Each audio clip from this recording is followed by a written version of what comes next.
All right, all right. Excuse the tardiness. Had to get my computer situated. Um, you know what it is. Another Saturday night. Another Saturday night.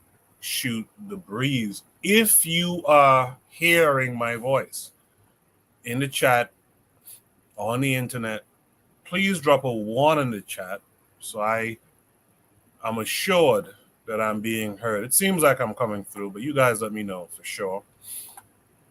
What we have in store tonight. We're gonna ask the question: how does a black man in 2023 think? Do they still think like black men of old?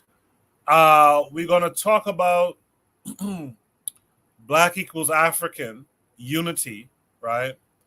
We're gonna talk about a person who posted a prompt basically on Twitter who laments against Black equals African unity, but at the same time calls for Pan-Africanists to further divide Africa. We're going to talk about November 20th in Brazil. I guess that's the Day of Consciousness in Brazil, so we're going to talk about that too. We're going to talk about Idi Amin tonight as well. What do we think about a particular thing? We're going to talk about, and this topic was supposed to be the last topic last week. As you know, we only did 4 topics last week, which is fine.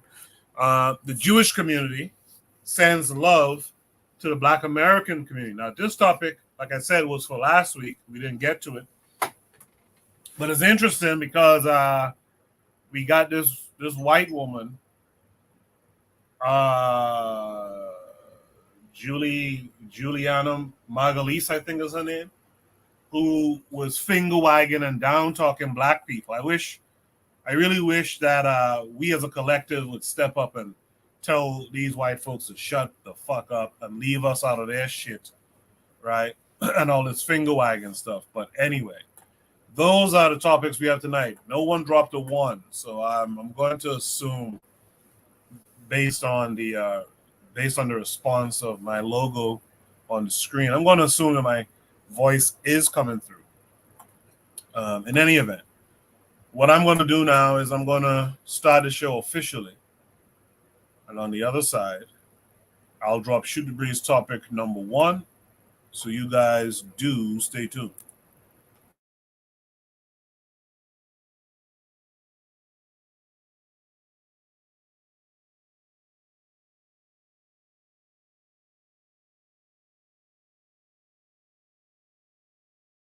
You are listening to the Bitter Medicine Podcast on KWAZ Radio.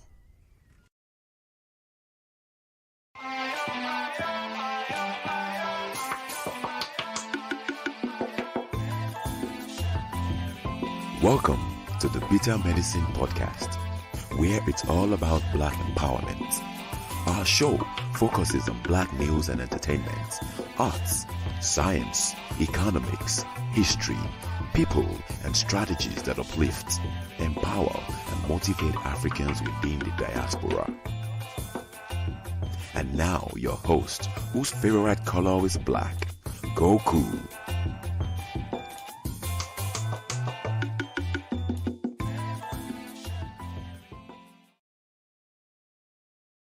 Welcome back to the Bitter Medicine Podcast. I am your host, Koku. Just want to remind you guys before we get the show rolling that this show is part of a podcast network called KWAZ Radio. There are other shows on the network you are invited to tune into. This is D Webb with the Harsh Reality Podcast, asking you to tune in where we tackle the news of the day that affects our community, only on KWAZ Radio. Peace, family. This is Oni, inviting you to listen to the Pro-Black Perspective, where Black problems are addressed with Black solutions. Greetings, fam. Tune in to The Learning Curve with me, the Revolutionary Matron on KWAZ Radio. You are listening to the Bitter Medicine Podcast on KWAZ Radio.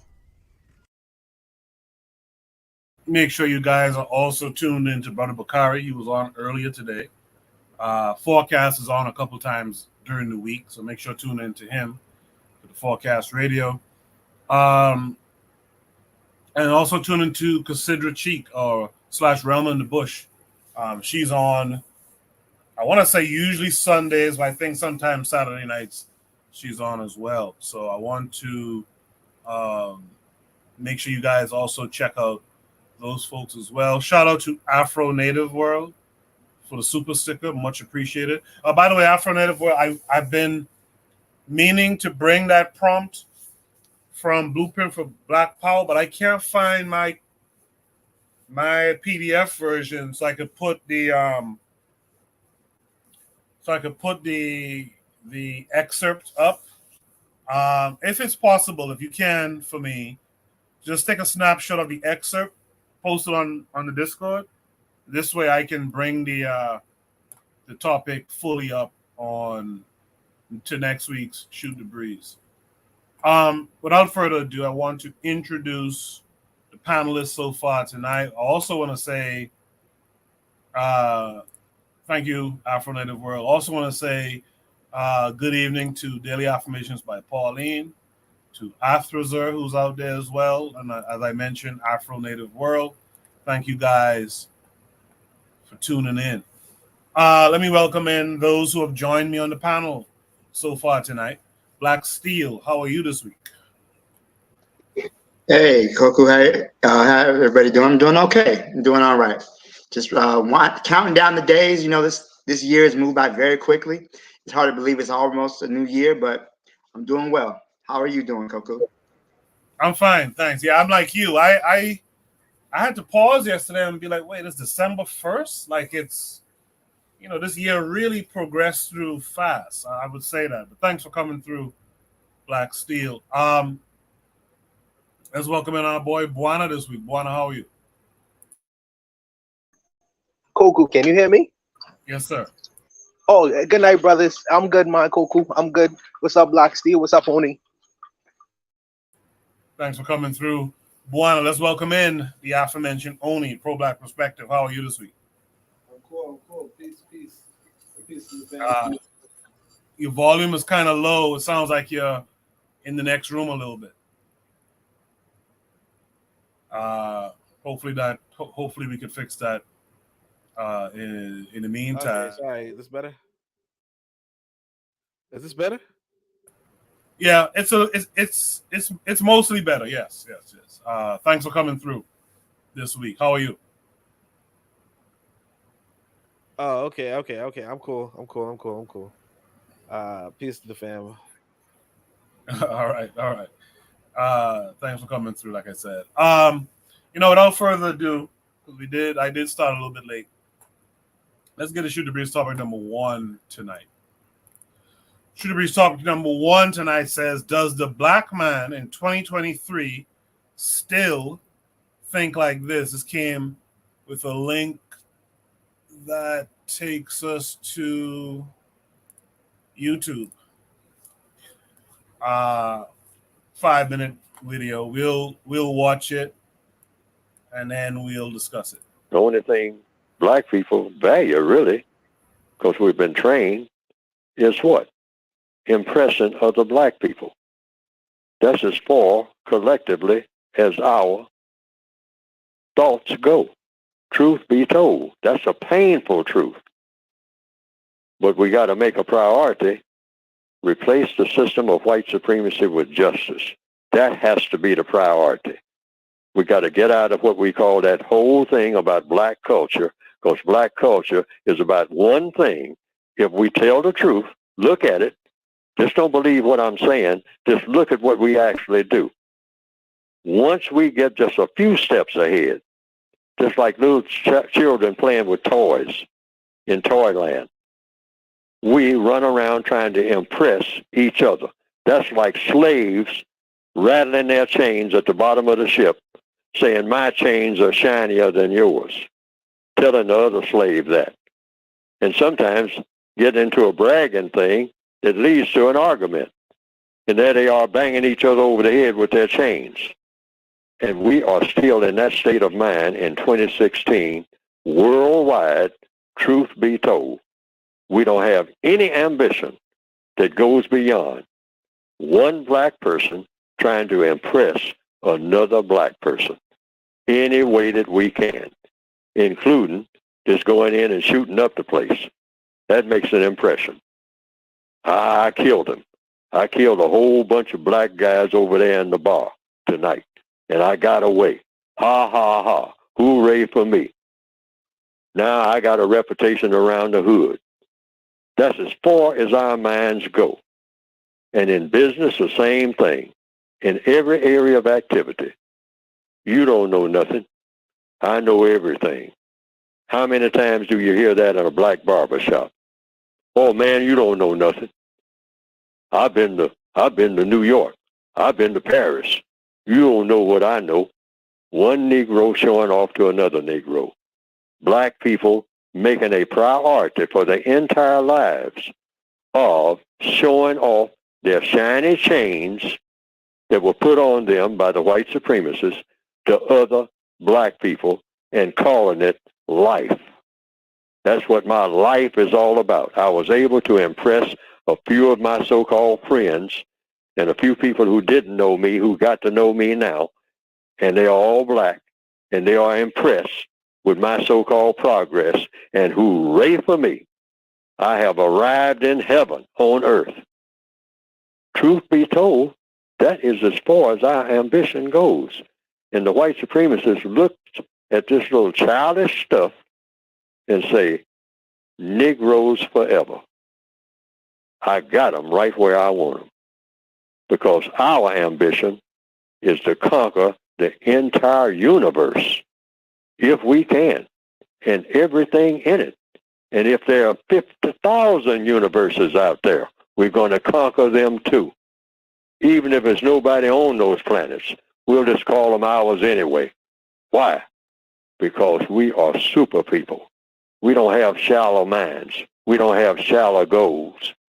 A Negro, all he wants to do is strut up and down the block and show off the little things that I allowed him to have, show these things off to some other downtrodden Negro and say, I'm better than you. And that's good enough for me. Now, some people have said they've seen some cartoons of my work on the internet that have been presented, and that it pretty well embellishes what I have been trying to say in my textbooks. That it does that, well, that has been, from what I understand, some people reported to me a plus. Because they didn't understand what I had written very well, but when they saw those cartoons that just repeated what I was saying and attaching my name to it, and came right out of the book, the material did, they say that they better understood it. And I can understand that because people are kind of visual, particularly in the year 2021 now, more visual than ever. So, I know that Neely Fuller is not particularly liked, but what I'd like to do tonight, though, like, for example, KW7, shout out to him too, by the way. Thanks for coming through. He says Neely Fuller Jr. is a multiracial male who is not African-centered, which I agree with. He doesn't have a vision to win the game, and I agree with that too. But what I like to do sometimes in my own personal thing is sometimes I like to look at the whole animal, right? Not just the parts I don't like. And by that I mean, there's the old saying, chew the meat, spit out the bone type thing. Is Neely Fuller's analysis, whether you think he's the way to go or not, is Neely Fuller's analysis, is he wrong though? And so when we respond to this, let's let's take on the activity of let's analyze this just based on what he's talking about, what's depicted, etc. Is he wrong? All right. That's my challenge to all of us here tonight for this first prompt. So with that said, shout out to Ben Uko out there in the chat. With that said, Shoot the Breeze topic number 1 says, does the black man in 2023 still think like this? Black Steel, do you think the black man in 2023 still thinks like this? Well, no, I don't. If I'm honest with you, I don't think Neely Fuller, what he really articulated was a very pessimistic view of how Black people relate to one another. And I think it's also devoid of a real analysis. And I think that we can't really understand Black people's behavior unless we really understand what was done to us. I don't believe some of the things he was saying almost made it sound like we were just innately these things. These things were just this is what we were. You know, we just have to impress each other. I mean, Black people are human beings. Human beings strive to impress other human beings. I don't think this behavior is particular to African people at all. But I really do feel like his assessment of us was really, look at these sorry niggas, look at these Black people, they're doing this or doing that. And it's just, to me, I don't really see where he's supporting any positive images or ideas about African people or even understanding our struggle. And I understand why people do have issues with Fuller, because his compensatory code was really just a way to showing Black people how to move within a white supremacist dominated society, as opposed to challenging that white supremacist dominated society, overthrowing it. It almost felt like he was a believer in the innate inferiority of African people. So I think there are some Black people who think like this, yes, but there's so many of us who have different views, different ideas, relate to one another, who believe in the struggle. But so to me, I feel like it's really, as far as I can say, I think there are some of us who think like that, but I don't think it's all or even most. Um, then we have to come up with a way to challenge those of us who think like this. We don't need any more Charleston whites running around talking about how fucked up Black people are. White people don't treat us the way they do because we're fucked up. They do it because they're fucked up. So I'll let somebody else have the mic. Thank you, Coco. Thanks for that, Black Steel. I'm glad you brought up Charleston too. I think I have problems with Charleston White because I find him to be anti-continental African. So I do have issues with him. But I think this goes to the general kind of discussions that happen here and in other parts of the internet, I guess, of, we got to be, at least in my humble opinion, we got to be honest about some of the nonsense that goes on within our community. It's not everybody, but it's enough people. It's too much people who's on some ignorant shit if we're going to keep it real. And I think Charleston White, a lot of times, like he said something in his recent Cam Newton interview. I don't know if you guys saw it, so I don't want to just talk about something you guys don't know what I'm talking about. But he said something, Cam Newton said, well, it's your delivery when you're talking about these ills in Black society. And he is like, don't condemn my delivery. Y'all don't condemn the delivery of the rapper who's calling everyone bitches and hoes and who's talking about killing other Black men and stuff like that. Like, y'all don't talk about that delivery. Why don't y'all deal with that? You know what I mean? So I do think we have problems, and peace to Brother Bakari out there.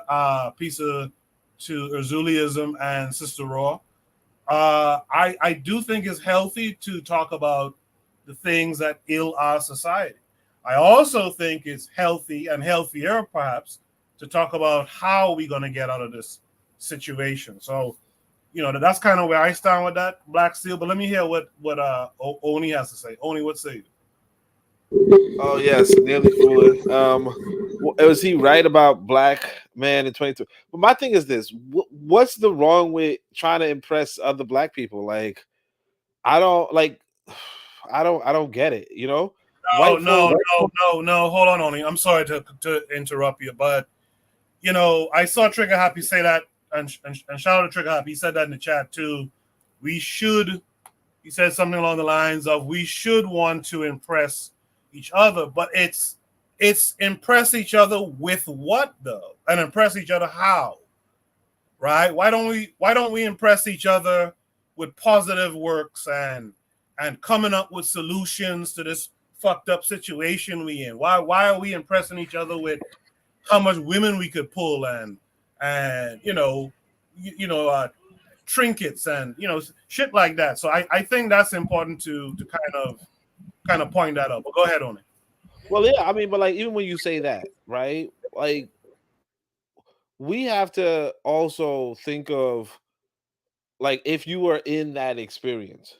You know what I mean? Like if I was in a certain, like for instance, how did I try to impress my um my the people I knew growing up, right?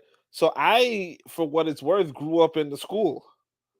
You know what I mean? So I tried to impress people by getting good grades. But what if I didn't grow up in the school?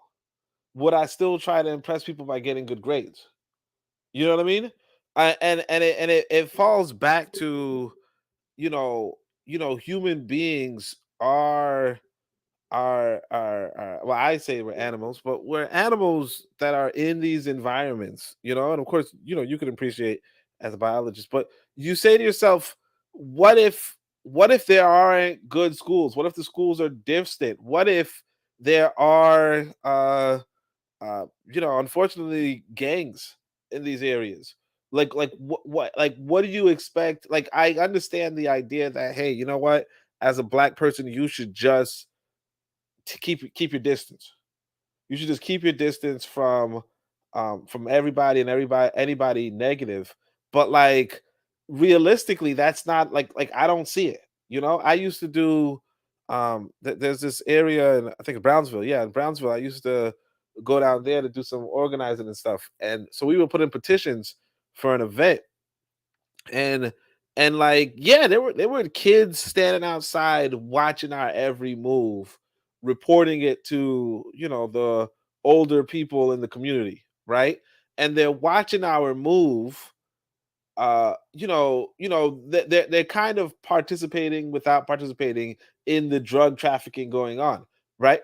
uh and I'm just putting up flyers and they're tearing down my flyers and all that kind of stuff. But my point being that, yeah, if that's the environment that I grew up in, right, that's what I'm going to do. And the same as you guys are some of you guys are in the Caribbean, and also like when I was in Africa, like the little boys outside, what were they doing to impress each other? They were riding bikes and playing soccer, you know.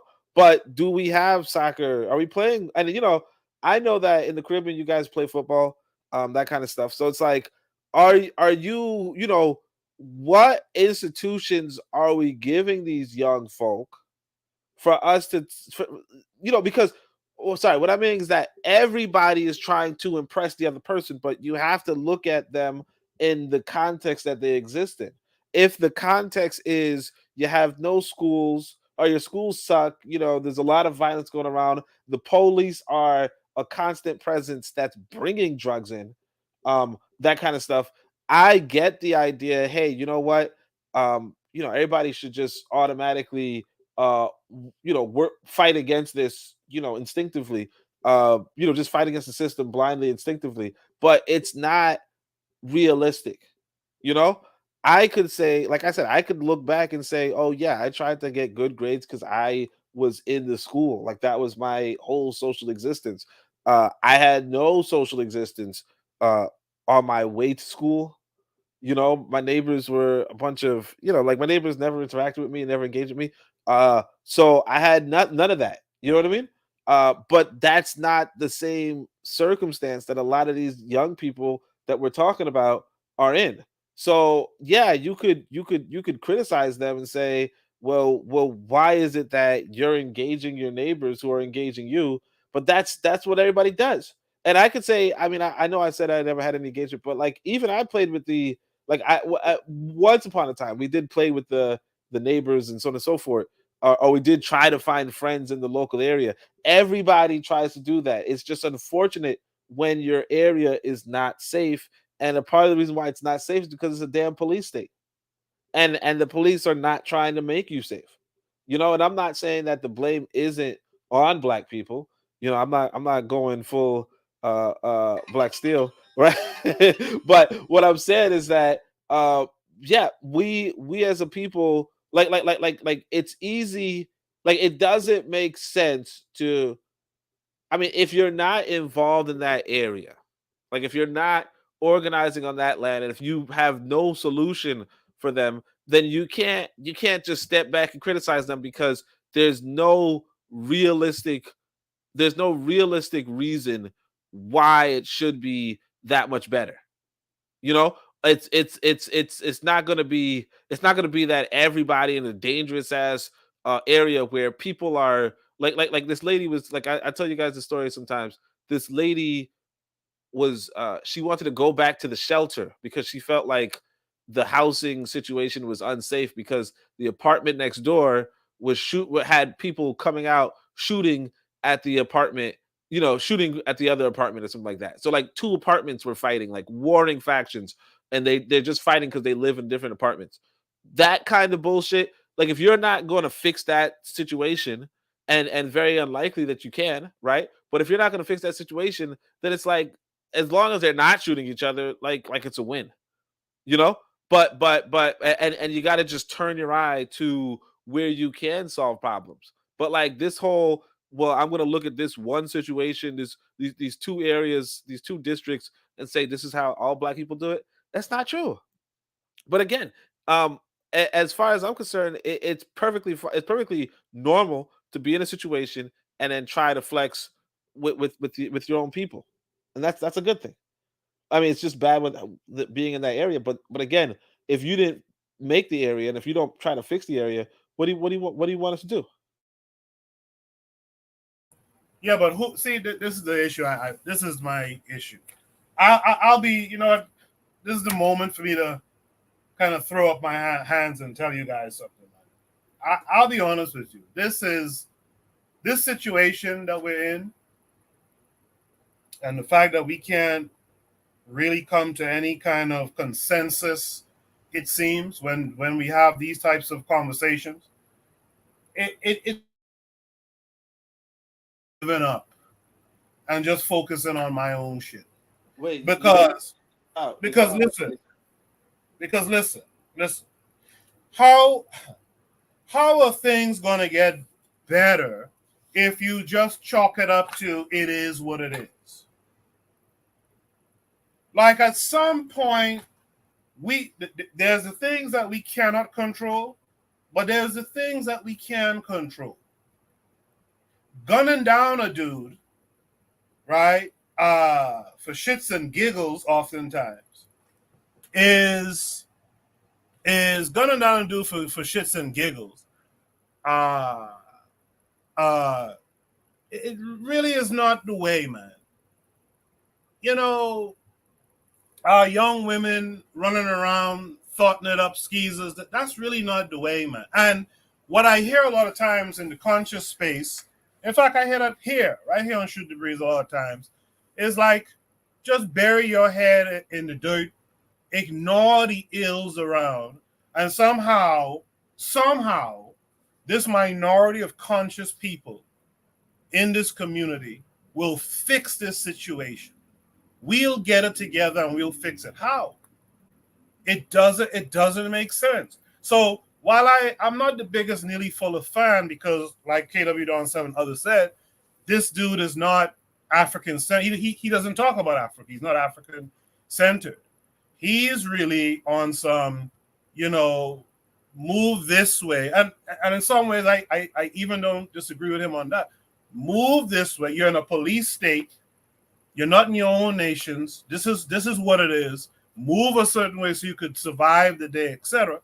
I don't see the issue with that. And I don't see the issue with, hey, yo, we got to really do better. Like our folks, I'm not saying it's all of us, of course, but there's too many of us on the nonsense. And there's too many of us on the nonsense in such a way where it starts to influence the younger of us who are coming up. You know? Let me go to Buana. Buana, what's it? Okay, so I listen to everyone, and let me just first start by saying this. Black Steel started a discussion in a positive note, and it made me think for a minute. He said that he is not, it's not been his experience in being around men who think this way. And I'm thinking, he said that if there are these men that exist, they're really in a minority. So I thought about that. I'm like, wow. I'm like, maybe I need to change the people who I am around, because if that's been his experience, maybe he's around a different kind of thinking man that he didn't have to encounter men like these. You know, who Neely Fuller was talking about. And I'm gonna talk about the context in which Neely Fuller was talking in a minute. But it makes me really start to think to myself, maybe I need to get around a group of different kinds of men. But I live in a black country. But I understand the country that I live in are full of colonized people. A colonized black man is gonna think differently from a free thinking black man. We talking about two different scenarios. So a colonized black man, he does not see another black man as his counterpart or as his brother. He sees it as his natural enemy, you know, or someone who he needs to conquer over and dominate over, prove that that person is inferior to him. A colonized black man or minded individual does not think like a free thinking black man. And in the context of Neely Fuller, is as if we are at the bottom of the slave ship arguing over who have the better chain while we on a slave ship. We forget that fact. So in that scenario, I'm saying that the question is asked, well, why would we want to impress one another? That is a natural thing. We are close to one another. Why we want to impress one another? Well, if I exist in a space where I see myself as in a competition, like Brother Bakari used to like to talk about competition. And in a competition that I am in, the people who look like me, we are at the bottom. We are running the race last, right? Everyone who comes into that territory, the Chinese man, the Asian man, and every other group, right? They're running ahead of us, way ahead of us economically, technologically, etc., etc., etc. My thing that would impress me wouldn't necessarily to be faster than running, faster than a person who looked just like me, because both of us are running last. What is impressive to me is to beat the person who is at the head of the race, who's winning and running off with the race. So I wouldn't try to struggle and fight to impress someone, you know, who look just like me and who in the same condition. The impression gonna be, the competition gonna be with the person who is ahead of me. So if the Arab man or the Asian man is doing better than me, what is impressive to me is to do better than him. My race is against him. That's the competition that I'm in. And I feel like sometimes we forget the competition that we are in as a group of people. And I think that we engage in the just the drudgeries are ridiculous things. Who have the bigger haircut? Who have the nicer car? Who have the nice Jordans? Who could pull this girl? Who could pull that girl? While these other groups coming into our territories and getting away with the rest of the world, you know, the whole environment, they take it everything. They take it the whole earth while we arguing about who have the best Jordans. You know, I think that the context of what he was saying is that we should be minded to think beyond these limitations that colonized people think within, these little small boxes that the colonized mind think within. We should think a little bit greater outside of that experience. You know, and I think that his experience is he's encountered men like this at this base level. And his thinking is to go beyond that experience, go beyond the experience of a colonized minded individual and start thinking like a free man.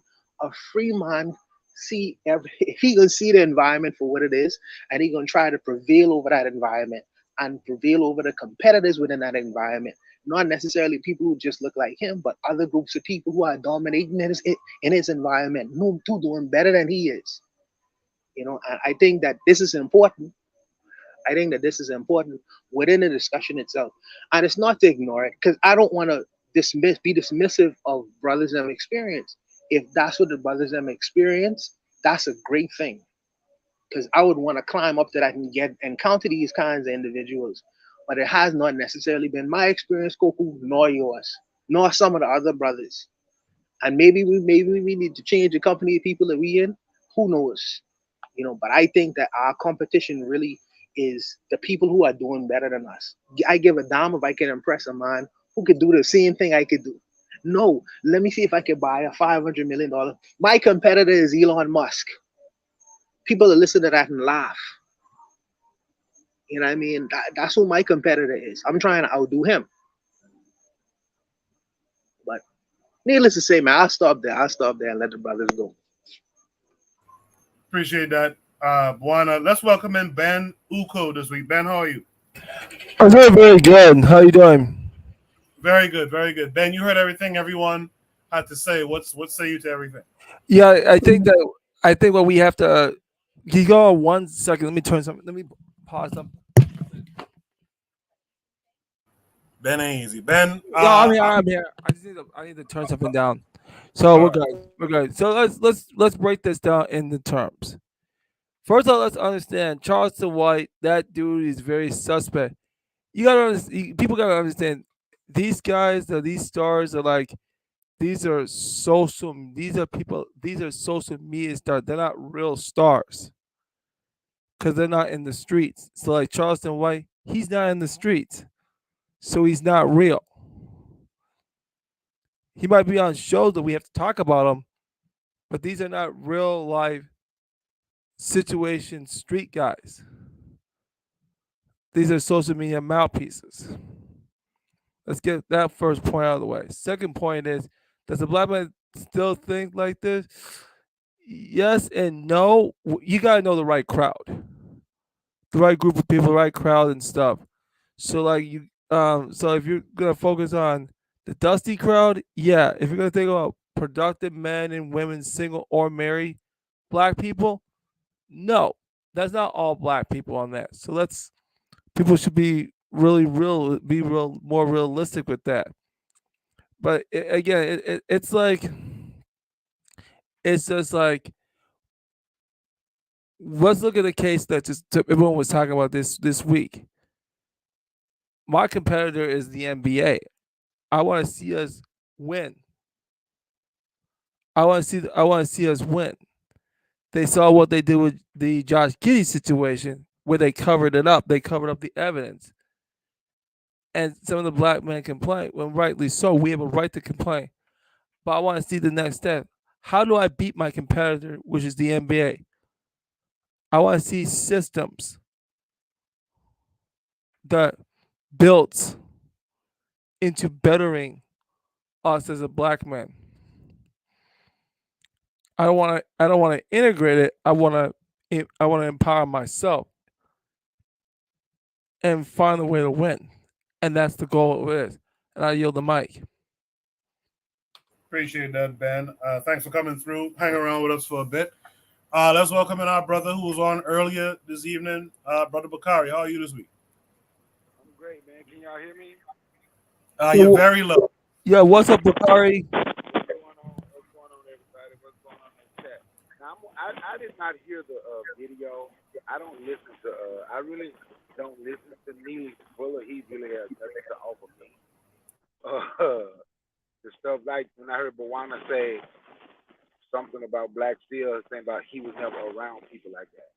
I was never around any elder people talking about what you can't do because white people is so strong and they're white. That's why I don't buy into the white supremacy thing. I'm being honest. I never truly heard that my whole life. I was around people that actually built stuff. He really have nothing to offer. Not me. I ain't gonna say nobody, but not me. When you talk about Charleston White is he's a YouTube buffoon, and I don't listen to Charleston White. Charleston White is funny. He's a comedian. But on the flip side of that, they showed Charleston White one time actually doing one of his lectures, actually out in the street working with the youth for real, and actually showed a couple of them. If he's actually out working with the youth for real, what he talk about, he don't speak like that. The way he speak on YouTube, it don't even sound like the same person. But he even say what he do on YouTube is for shock value. But I don't really listen to Charleston White either. Now, is it okay to critique some of the ills in our community? Yes. But you know me, I always go to the flip side of that. We always critique the ills, but we never talk about the positive or any of the good things that black people do. That is always put to the back, on the back burner. And when we talk about competition, we don't understand that the whole world is in competition with us. But we are only in competition with us. We're not in competition with everybody else. Even when I was doing my live today, everybody kept going to white folks. I always had to bring it back. No, it's everybody. And everybody going to always stray back to, well, white people, and voice their hate for white people, in which, that's, I don't care how people, I don't really have to do that. I just say I love I love black people, right? But we always going to go back to white people. But it's the whole world. Even when I when I was mentioning what young Jeezy White said, and you're talking about competition, how black and Asian people work together, it was she see Asian businesses and black communities and black people support. She see black people inside of Asian neighborhoods and Asian communities around this country supporting the Asians. And that's our relationship. But we still take it back to white people because we don't understand how everybody is in competition with us, and the stuff that we allow to happen in our neighborhood, no one else will allow it to happen. We can't go into Enrique's neighborhood and get the landscaping job, because Enrique family and Enrique people is going to only hire those Enriques. We allow it. And yes, do I mention it? Yes. But and that's nothing that, I don't know why. I have an idea why it's that way. A lot of it, disdain that we have for ourselves. It's just certain things we can mention, and we can hear how a lot of black people react when you mention certain black circles, even mentioning black business. A lot of times we act as we have never had a positive experience with a black business. We always have to let the negative overshadow the positive. And for me, I think that's part of it too. Is there solutions? Yes, there's solutions. For me, the first solution is look in the mirror and love yourself. That's the first solution. You start loving the people and want to be around the people that's like you. Love yourself. That's the first solution when it comes to building. I would also say, for me, the second solution for me is to get out of that damn whites are constantly calling white people supreme. Every word have a definition.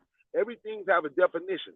So if we constantly calling somebody supreme, our subconscious tell us we can't compete with these people.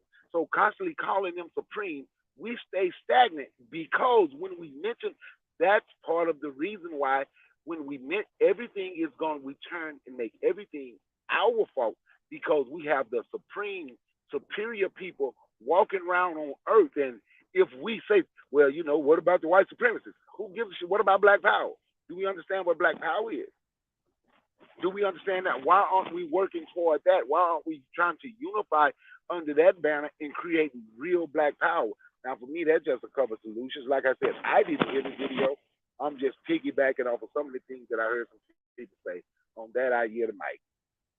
Yeah, Bakari, thank you for that. I had posted the link for the video in the chat. You probably didn't see it. But Bakari, I'm going to give you this analogy because I know you enough. I know Buana, Black Steel, Azuli, and others here who like boxing. If I go into the boxing ring with my opponent, and my opponent leaves his ribs exposed, I'm going to work the body. Pause, so to speak, right? I'm going to work those ribs. Why? Why do I say that? The reason why we talk about, not we here necessarily, but inclusive of us as well. The reason why we talk about the ills or the negatives is because it constantly happens. This stuff constantly happens. If black folks will tighten up on those behaviors, all someone like me could ever talk about is the positivity. But it's rampant. You could go from Brownsville, Brooklyn. You could go to Crown Heights. You could come down here in Flatbush. You could go to, I'm sure you could go to Jacksonville. You could go to Mississippi, wherever. I'm damn sure you could go to the Grove in Nassau, and you're going to find a lot of the nonsense over, and the only thing that will change is the location and maybe the accent. But over and over and over. And my thing is, if we don't talk about these things, how do we create a standard to stay above this type of constant behavior? Now, to be clear, I'm not one of these people who's like, oh, we could eradicate all of this stuff completely. I know that's not true. But what we can do is limit this shit to a small minority within our group and make it something that our children don't aspire to do. And that's the issue that I have. We're not dealing with it. We're just saying, oh, it is what it is. As opposed to us talk about, really and truly, this shit here, how long we've been seeing this now? How about we come up with some ways to get ourselves organized, to get our minds in the right space, to really cut down and curtail some of this stuff. That's my big issue. So if I can add something to Coco when you get a chance. Go ahead now. You can go ahead. So I would say, number one, I would say this. I think many times when we say we should do something, but I think, first of all, we have to realize that many of us have different goals in mind, right? So since we have different goals in mind, we're not all going to come to the same things we need to do. Some people have the goal of integration. Some people have the goal of revolution. Some people have the goal of, getting to having more access or, other things like that. So I think many times we have different goals, but I think that if we really look at our situation, honestly, as African people, not just in the West, but globally, I think we really have to do a really thorough understanding of what brought us to this condition. I think that many times when we have the situation, I understand the name of the show is Bitter Medicine, and the medicine may not taste good, but you need to take it for your well-being. I think that many times we don't really understand and have a true knowledge of what caused us to be in this position. Black people's status in this world, our condition in the world, is not our fault, but it is our responsibility to change it. And I think many times we don't really know how we got it and where we are today. Many times we take the blame on each other. We attack each other. Well, you niggas not doing this, or you guys not doing this, or you guys aren't doing this, and this is, but we really don't understand and come to terms with we are dealing with a pathological enemy. So like Bakari said, they're not supreme. They're definitely not. White people are pathological. They've committed genocide on every inhabited landmass on earth. This is not the actions of a supreme being. These are the actions of a pathological being, of someone with a deep psychosis. But I think that we really have to come to terms with, how did we get in this position? How is it that 15 million Africans, 20 million Africans were shipped across the Atlantic as slaves? How is it that our motherland is still colonized and its resources are stolen by the Europeans? Once we come to a true understanding of that, without the bullshit, because we got the pretendians out there, we got the people who want to come up with make-believe and the Moors and all the other bull crap. Once we come with a true understanding, then we can act to come up with some real solutions. But I think we really need to come to terms with how we got in this situation in the first place. And that's because we're dealing with the pathological enemy. I'll leave it there. Yeah, Black Steel, I'll be honest with you. If you notice, me personally, I don't even talk about white supremacy. For me to bring up that term, I'm repeating something like within context of something else.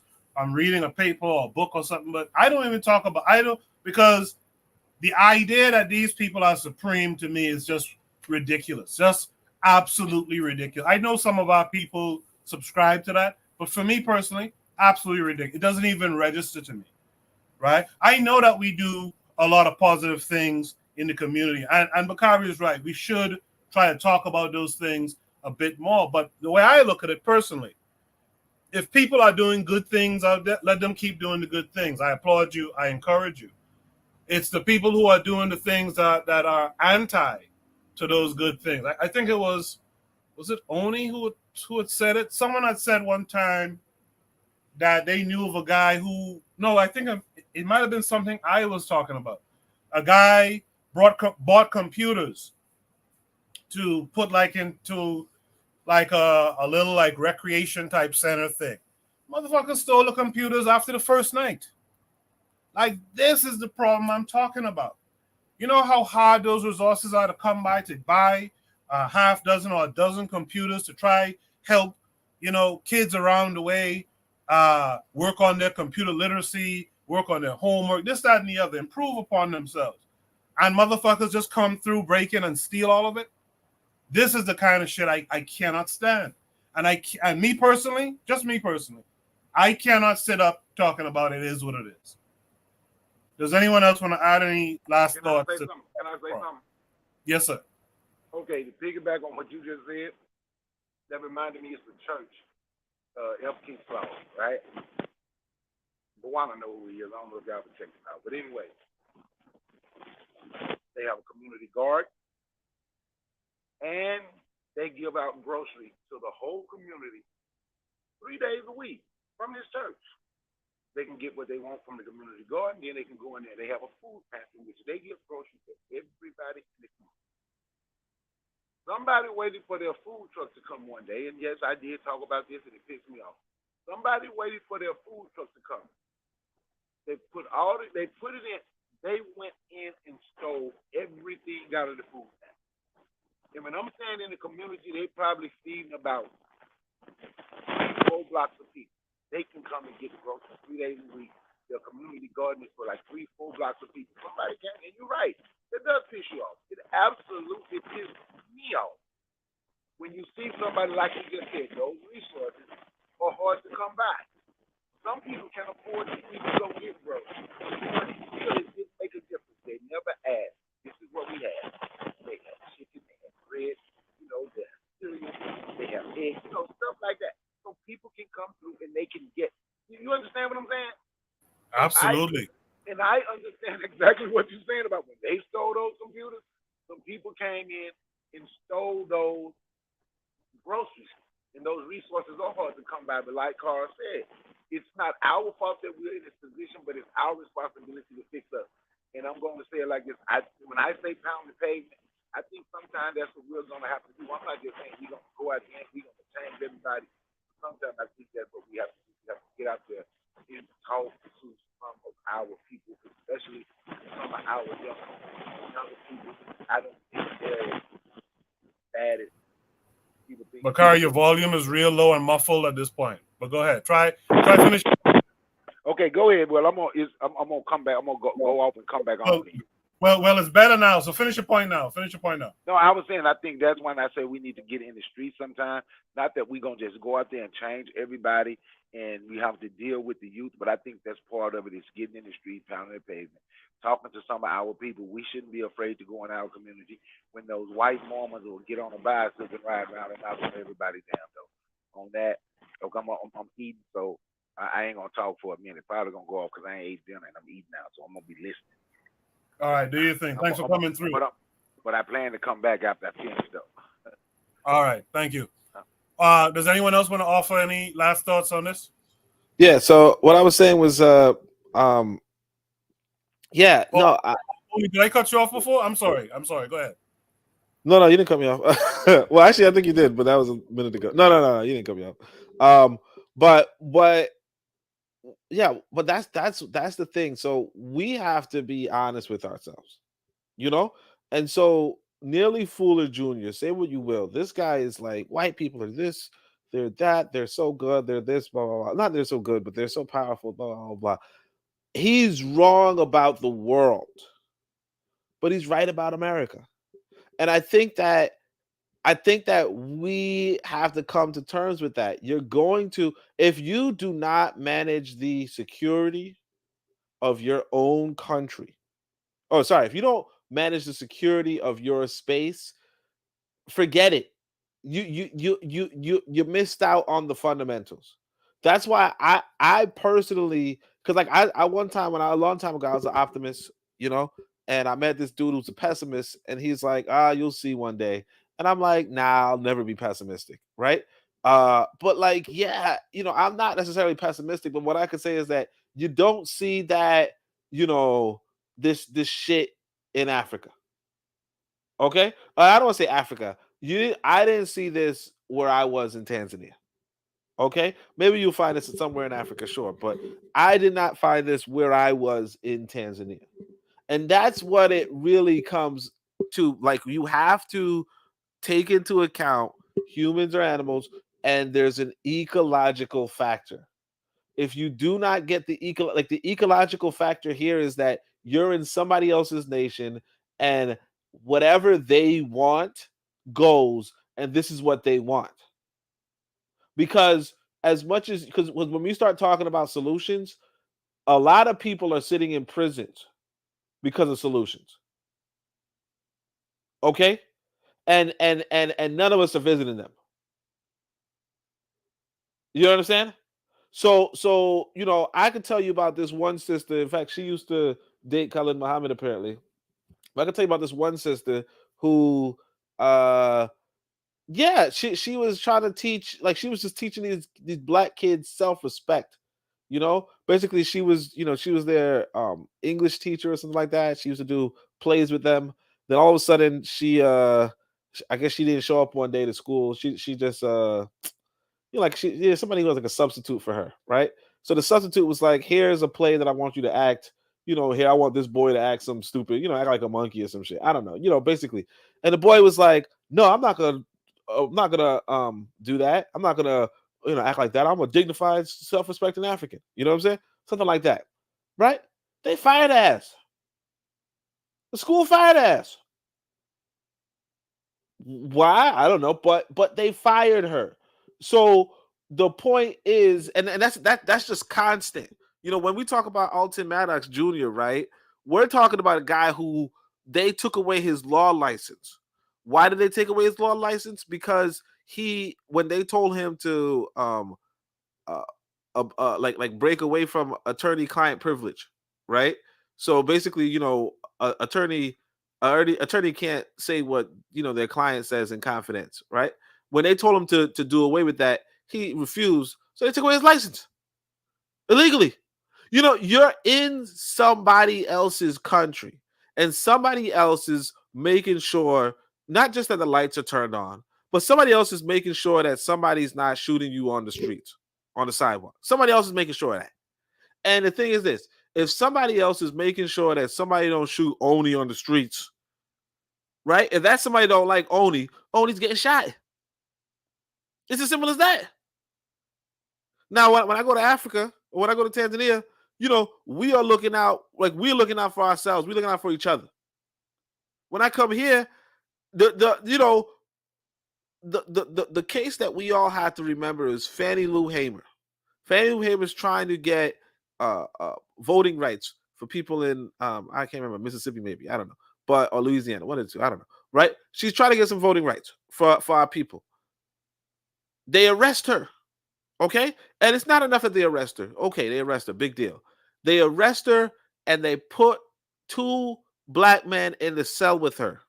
And they tell the black man to beat her up, and the black men do.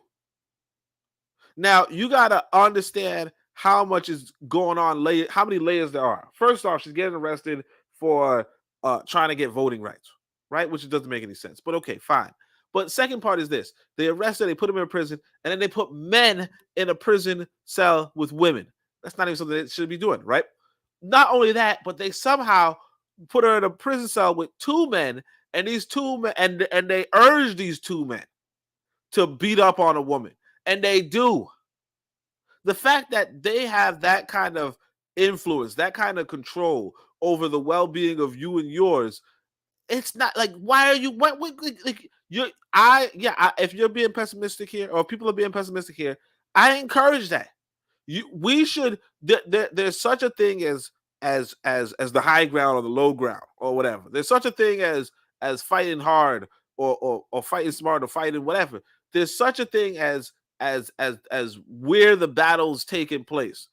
And Machiavelli said this. He said, even more important than the soldiers is where the battle is taking place. Like just the grounds in which it's fighting. That's the most important thing. You are in somebody else's nation, and that somebody else wants these black folk the way they are. Like, wants the worst of black people. Because of that, I say just hightail it. Just move. But if you want to fight on the hard part, it's gonna be hard. And when you give up, that's it. You gave up. You gave your life to it. Personally, me, like I said, I'm trying to I have a nice looking life already set up in Africa. They put it on the last few bricks right now.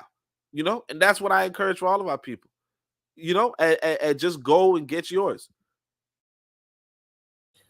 I like what you're saying about Africa.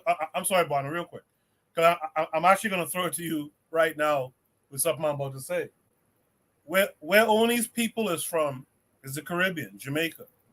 Where I'm from, where Buana is sitting or standing right now, is the Caribbean, Zuli, Caribbean, right? A bunch of us are from the black nations, quote unquote black nations, black leadership, black people. Do you know how bad it is in many of these Caribbean nations, man? I'll throw it to Buana. Let me see what Buana has to say to what I just said and what he wanted to add. Go ahead, Buana. Oh, what I would say is this. What is Oni?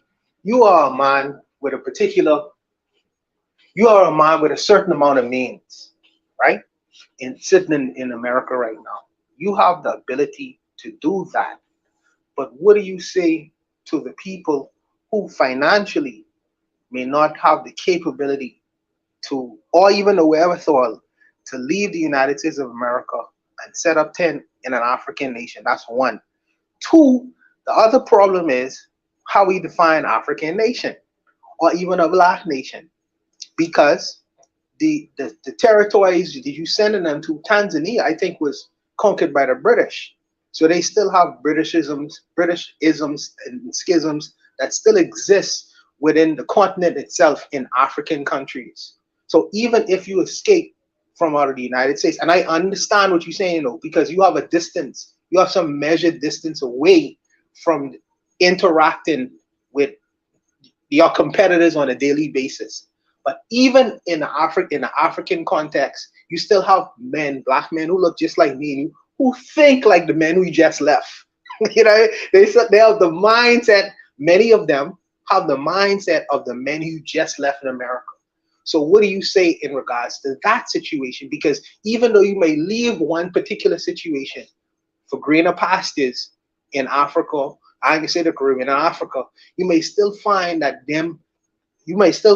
black men like that still exist with that mindset still exists in the continent you're going to. Maybe that might not necessarily been your experience in the 3 months that you went there, but I'm sure, you're gonna find that. I hope you don't, but I'm sure you're gonna find that. So what do you say in regards to that scenario? Because you're not going into this purest African state, even if you're on the continent of Africa. So I just wanted to address that. And Buana makes a good point.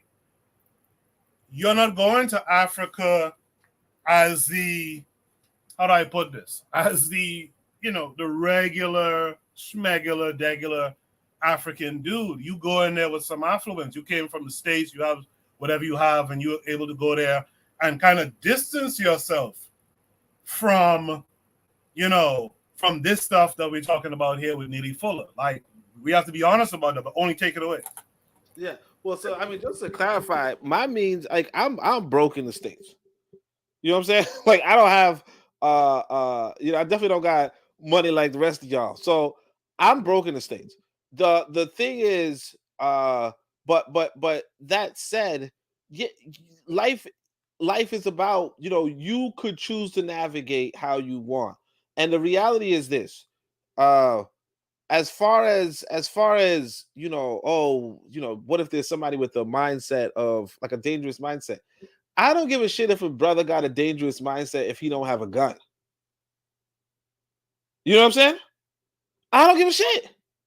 If he doesn't have a gun, I do not care. When now the thing that you notice when you get to Tanzania was this. Ain't nobody, oh no, the only people who had guns were the people defending banks. Okay? Well, the people defending banks, I don't even think the police officers had guns per se. The people defending banks and maybe the military, that kind of stuff, very few people were capable of killing the next man, you know, off of some bullshit. So because you don't have that illegal arms trade problem, right? It don't matter what the next man's thinking. You know what I mean? Like I think I did hear one dude shouting about to another dude like, "Oh man, I'll fight you." Blah blah blah. That's it. You know, and I think I heard somebody say somebody killed somebody else, and I think it had to do with like I think they used I don't know, like so, like a brick. I don't know, brick maybe. I don't know. But the point is, nobody. There's no random shooting. So, as a man who's 6 foot tall, now I'm like 220 pounds. I don't give a shit if you if you coming at me with your fist. You know what I'm saying? You know what I'm saying? I don't give a shit. Only Yeah, just like, I don't mean to interrupt you, but just two things I wanted to address. Just to clarify, okay? When you say that you are relatively broke in the United States, let me contextualize this. $30,000 United States USD. If you make that in the world by world standards, you are considered uh, upper class by world standards, not U.S. standards. So if you're making more than $30,000 a year and you go into Africa, you are considered a wealthy individual. That's first of all, $30,000 a year. That's first. Second, when I talk about the context of the mindset, if you go to a country, might be a predominantly black country, but they have policies where they are antithetical to black people. Yeah, they anti-black, they antithetical to black people, and you have to exist in that society. Yes, you living in a black country, but the policies that you have to exist under gonna be anti to what you into. You know what I mean? A lot of the policies. So I just want that to be very clear when you going and packing up and saying, "C'est la vie" to my problems here. I'm going to greener pastures in another space. But if that space has been colonized, the policies that you have to exist in gonna still have the mindset of the people you just left. I just really wanted to well, contextualize it as you go. well, let me say this: two things. One, you know, all right, whatever it is that you say about the money situation, right? The reality is, you know, a lot like as far as if that were the qualification for the means, a lot of black people qualify. So there's no exception to only qualifying. A lot of more black people are more qualified to live productive lives outside the country. The second part is this: you gotta go to the country to know the country. You know what I mean? But like an example is you talk about like for instance Koku mentioned Jamaica, right? In Jamaica, there my father comes from Trenchtown, right? Worst area. You know, apparently I think yeah, he used to play football with Bob Marley, you know, literally, right? Like he was Bob Marley was their neighbor, right? But uh very dangerous, very bad area. But my cousin or his cousin is in St. Anne, I think the name is, wealthy area, wealthy secluded area, right? The point is that you can like you don't have like it I don't want to, you know, trigger trigger. I don't want to trigger you know black steel, but you know we have to start also like we don't discuss class enough in a sense, right? We don't discuss classism enough. and we don't Message. you said message. No. I'm going against class. But what I'm saying is that you don't have to like. All right. So actually, let's go into what they call the four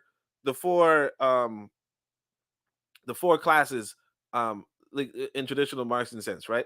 There's the proletariat, the bourgeoisie, the lumpen I don't want to go to that one yet. The petit bourgeoisie, and the fourth one that people don't talk about is the lumpen proletariat. And the thing that people didn't like about Marxism, and I don't like Marxism, I don't like that stuff, right? But the thing people don't like about Marxism was that he puts the proletariat as a revolutionary class, right? He does not put the lumpen proletariat as a revolutionary class.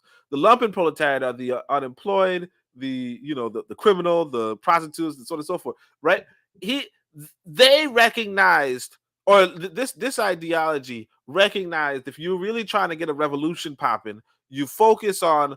Well, they said you focus on the proletariat. You do not focus on the lumpen proletariat. Now, a lot of people took issue with that, including the Black Panther Party, which thought, hey, a lot of black people are lumpen proletariat, so we should focus on lumpen proletariat. Well, but the point being is that you don't have to go among the lumpen proletariat, or you could just accept that the lumpen proletariat are going to differ from, let's say, if we're petty bourgeoisie, they're going to differ from the petty bourgeoisie. And for me, like me personally, I go and mingle and live among the lumpen proletariat. I don't really care, right?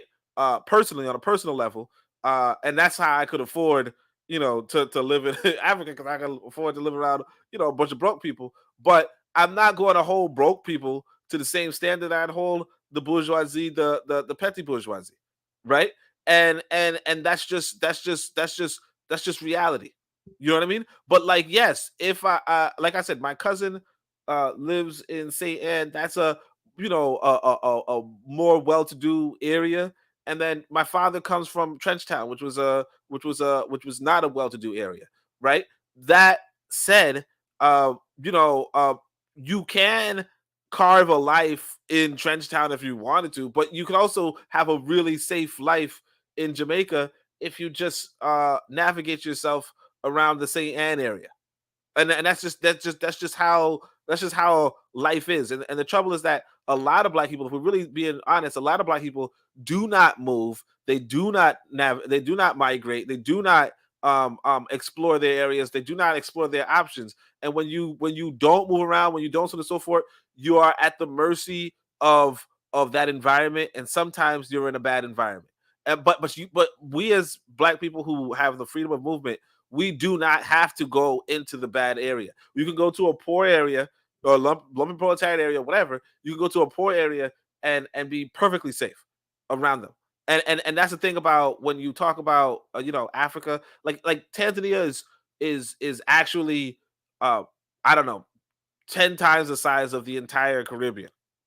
You know what I mean? So yeah, the Caribbean islands, the experience, or matter of fact, 100 times the size of the Caribbean islands, all put together, right? So yeah, our experiences in the, our little tiny Caribbean islands of population of 1 million, right?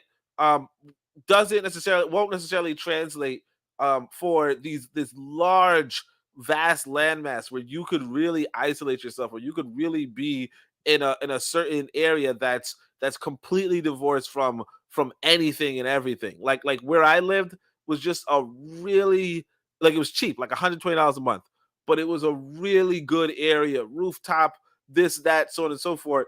Really good area, and the people and the locals were really nice and friendly, and everybody knew each other, and everybody so on and so forth. It was a really good space, no weapons, no this, no that. You could get that easily, but you have to look, and you have to move around. In the chat, Trigger says, I think Bitter is thinking bigger, though, as to how we can expand the standard of living for all black people. That's exactly it. You see, it's interesting. We have to move on for time's sake. But it's interesting. What Oni was saying at the end there is basically you can get away from your people, or some of your people at least. And that's a interesting thing, because as Oni say, sorry for cutting you off, Goku. As Oni say, you have to live there. Because even when him saying that, I'm listening to this, right? And I said, okay, first of all, it depends on what you want in life, how you trying to. Because I could go experience the same thing, only talking about in Andres Coco in Mango Key Andres right now, where my grandparents live. I could go Right. experience that right now. But what happened when the light cut off 8 hours and I gotta wait because BEC and Batelco, there are some things that there's gonna be that is left out of the equation in his conversation that we could discuss, and it'll take too long of a time. And I don't want. I will move on to the next point. But I just could. I'm listening to this and I'm processing. And what he said is very true. He said you have to live it first. And I, because I live some of the experiences of what he talking about, I know the the nuances that come with that kind of life. That is not really going to be discussed in the short time frame we have right now. But I'll stop right there. Yeah, I understand what he's saying. I'll just say this last thing before we move on. I understand what he's saying because I know it well. I mean, Juana is familiar with the general area that I'm from, right? If I was living out east or out west, I would have a different life. That's just how it is, right? So I understand what he's saying, but the thing I'm also going to put out that we won't discuss it though is it also sounds a lot like you're getting away from around your people too. I just want to point that out. Let's move on to shoot the breeze topic number 2. Shoot the breeze topic number 2 says the poster contradicts in views. He or she laments against Black equals African unity, but at the same time calls all Pan Africanists to further divide Africa. Is our racial identity not stronger than our ethno nationalist identities? Of course, this came with some attachments. I think it's 2 for this one. First one takes us to Twitter. Make sure you guys can see. Yeah, you guys can see. First one takes us to Twitter. It's a tweet from African Jesu. It says, Africans are not Black.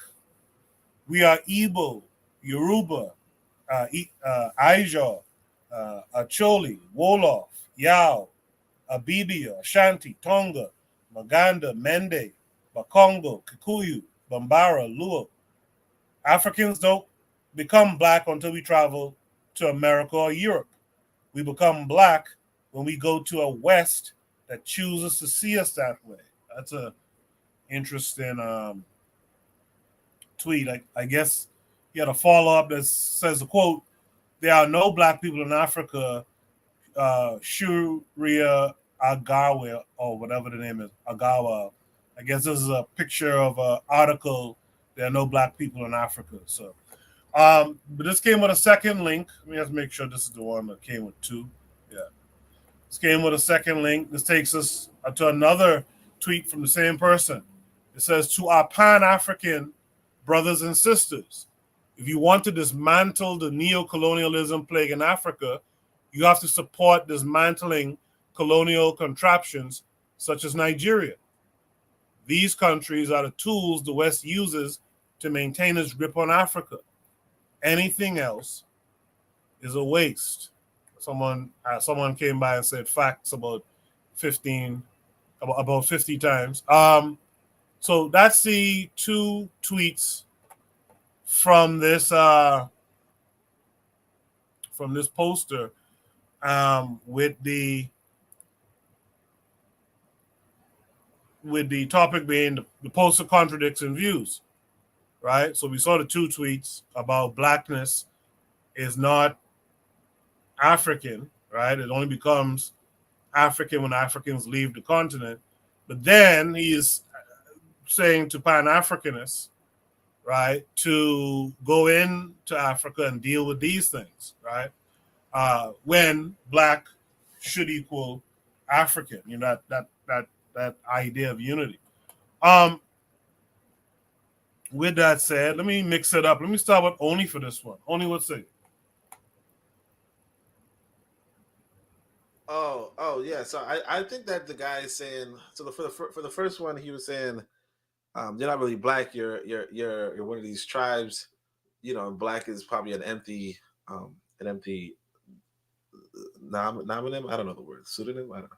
But the other one was he was like, we should dismantle our our borders for the countries, and then for a bunch of tribal states. Right. Again, this really comes back to, so I guess you could say it's twofold. One is you have two objectives. One, you have to have the intellectuals on the same page, right? And two, to Buana's point, you have to have the propagandists doing the correct propaganda, right? You're having some meaningful propaganda. And the trouble is that we don't have that at place. So this guy clearly doesn't understand what a nation is for. Returning to tribes is not a thing you want to do. Tribes are great. I think tribes are really excellent. I had an opportunity to go into a village of what were the people called? I can't remember. Oh, Nyakusa. Oh yeah, they're beautiful, beautiful people. I get to go to their villages, and it's a really good life. I think you guys might have seen my drumming circle video. It's like they have drumming circles. They do cultural things. It's good stuff. But to say, hey, you know what? Let this be a nation doesn't even make any sense. Like if you are like, again, I'm not trying to impress Elon Musk, but I appreciate what Bonham was saying about, your competition is the other nations on the planet, and drumming circles, dancing circles are not going to cut it when it comes to the other nations on the planet. I just saw one of the bombs America produced and sent abroad, and it's some work. You're not going to counter that with dancing, okay? like that's not a thing. So I don't see the contradiction here. I mean, I don't know. Wait, what was the question? Sorry, let me go back to the question. Contradicts in views, laments about Black equals African, but at the same time calls all Pan Africans to divide Africa, not stronger than. Yeah, so our racial identity not so again, I'm not even going to say, like, obviously I think when he says Black, that's the thing that a lot of us don't remember, is that so Black, it kind of goes back to that whole, you calling this guy white supremacist or whatever, right? Or at least let's go into the conspiracy theorists of the 90s, the conscious music of the 90s, where they used to say Black is the inferior, you're not Black, you're something, blah, blah, right? Yeah, but like technically, when you're in Africa, you're Black, obviously, but it's not like there's no negative connotation. You're not Black next to white. You know what I mean? You are just Black, and so then you have further differentiation. It's when you come to America that it's like, oh, there's the Black people and the white people. There's that segregation from Black and white. But in Africa, it's like, if you see a white person, or you mostly look at them as by their nation. Like, oh, look, this is an Arab. Like kind of like how we talk in the Caribbean, where it's like, oh, these Indians, blah blah blah. You don't look at them as just Asians, although you could, but whatever. So I mean, I don't know. I don't see it. Like, yeah, I think I ethnic identity is stronger, but I think that the Black identity is not a strong identity. Now the African identity is a strong identity, but the Black identity is not that strong. It's really just a designator for like for being pushed out of job work opportunities. You know what I mean? Or a designator for just being the like the people we were just complaining about, or for like the music genres, like particular music genres. It's really not, it, it's not as uplifting in this day and age. So in the cultural, in the common parlance. So I mean, yeah, a lot of people do not like. I can see it. I can see it, and I could also not see it. That's all I can say. In the chat, Trigger said something I'd like you to respond to, if you don't mind. He said, I think Africans have to realize that we need to make our states more interconnected. That's how you combat burden of states. You also have to not do the European model of a state. Real quick, only what say you to that comment from Trigger? Oh yeah, so I was looking. So Trigger says I wouldn't say tribes in this case. I would say the small codes are nations. So what I'm saying is that like you look at Tanzania again. Like I said, again, you have to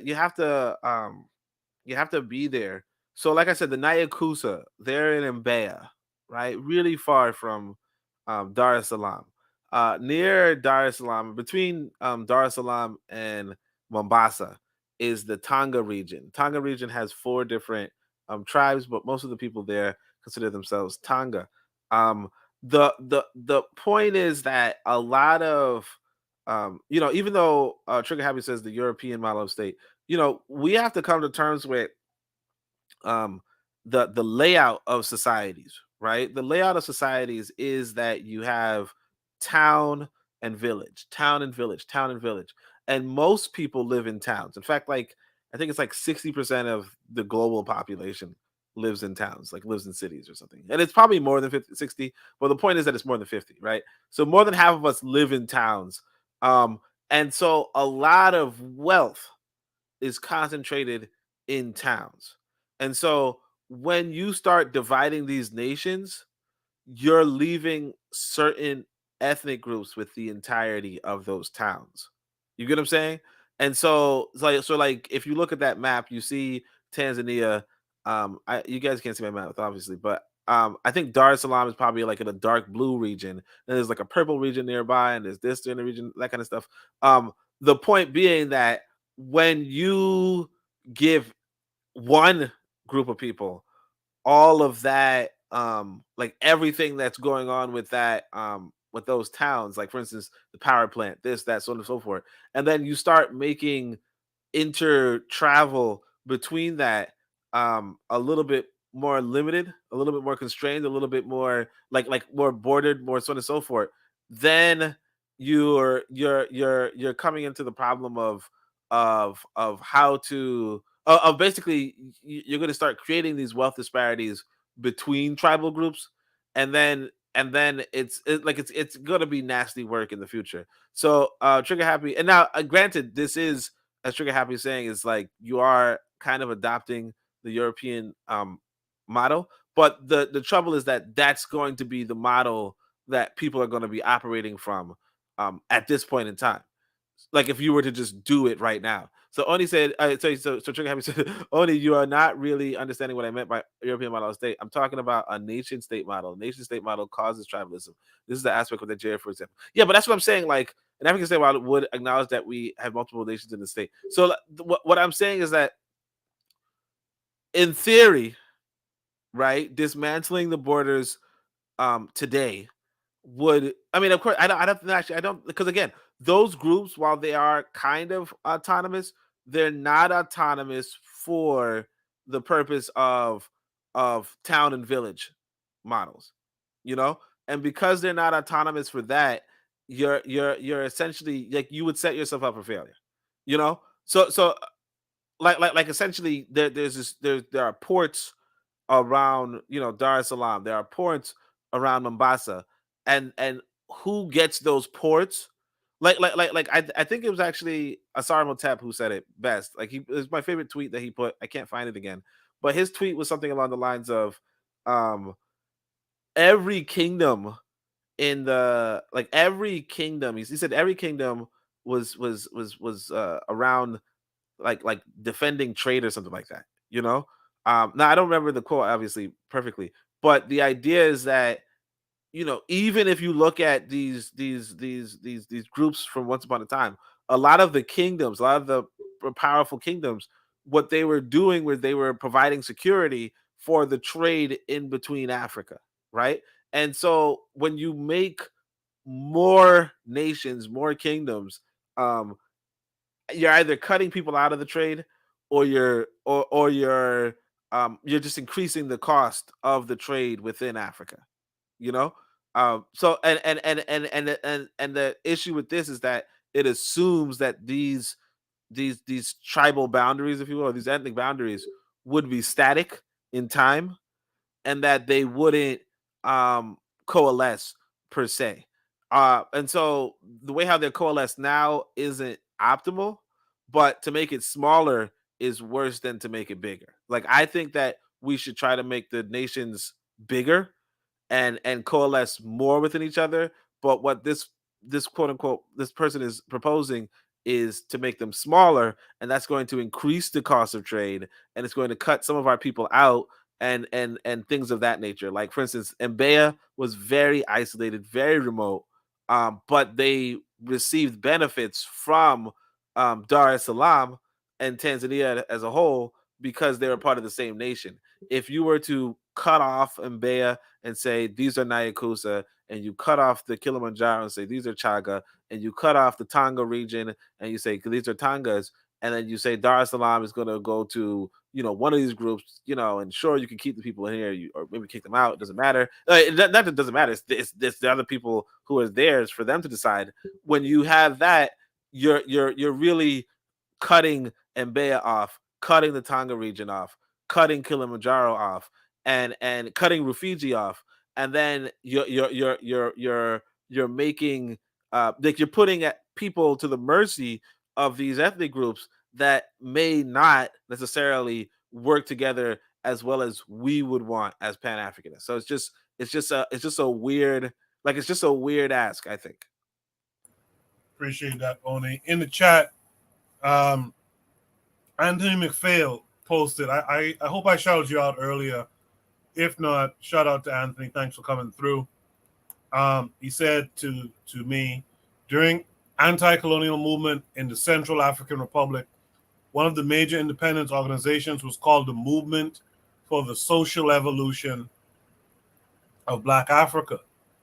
Goes on to say, under colonialism, African people knew they were Black, but in flag independence, Africa, I guess, they just ethnic group, became ethnic group since everyone's Black below the Maghreb. Okay, I feel you on that. So before independence, everyone knew they were Black. Flag independence made them kind of start to adhere to tribe and stuff more. All right. Let's see if Ben is still around. I know sometimes Ben falls asleep. Is Ben still around there? Okay, look like Ben is not there. Let me go to Buana next on this one. I would never disrespect what the continental Africans do in terms of tribes and tribalisms that happens on the continent itself. But we have learned, the Africans who have lived outside of Africa has learned that there is strength in unity. And playing the game of tribalism, I feel like it creates weaknesses that exist continuously, and maybe it'll exist forever. Who knows? But I do know this: the Chinese have ethnic groups in China. They have multiple ethnicities that exist in China. But when they come to Africa, they play to Chinese. They don't play up their ethnicities, distinct ethnic groups, and all these other things. And the boys who've been in South Africa for eons have been able to control the economy in South Africa, even though they're outnumbered, because they play this game of divide and conquer. There are many different tribal groups in South Africa. You know what I mean? So they play each other. They play them off of one another. This is the reason why such a small minority can control such a large majority in South Africa. So you say that people from the Blacks who exist outside Africa should come in and play the same kind of politics of the colonial Africans. I see that as a mistake, and I don't want to play that game, because I've learned certain things from my sojourn outside of the continent in understanding that we are greater together than we are apart, despite the fact that our so-called cults, the tribal distinctions that we make among one another. There are some brothers who want to play that game now in the West, and we'll see how that turns out for them. But I'm saying that I'm not willing to play that game, because my sojourn and the 400 years we exist in these sides of the world has taught us We are better together than we are apart. So even if we was to go into the continent of Africa, we are not gonna integrate into that experience, because I feel that to do that is a mistake. You make yourself weaker because you are playing geopolitics of the world now. Not your limited factions or what goes on in terms of the things that exist within the continent itself. You are playing world politics now. So I have to operate from a different kind of experience, because I feel like I make myself weak in playing that internal game of tribal politics. I'm not going to do that in the current global world we exist in right now. So that's my answer to that question. Also, let me say this too. There are continental Pan-Africans that exist on the planet within Africa. They should be able to resolve their issues. Why are you all suggesting that Pan-Africans from outside of Africa resolve the issues that exist within Africa? Go appeal to Affion, or Sister Affion. Go appeal to Julius Malema. Go appeal to the Pan-Africans go appeal to Kemi Seba. He is in Africa. He's a Pan-Africanist. Why do the outside Pan-Africanists have to resolve what's going on internally in the continent of Africa? Why don't you appeal to the Pan-Africans that exist within the continent itself? But that's my answer to that question. But I'll stop there. Well, but how do we know that the appeal is into both Pan-Africanists, home and abroad? I thought the question saying coming in.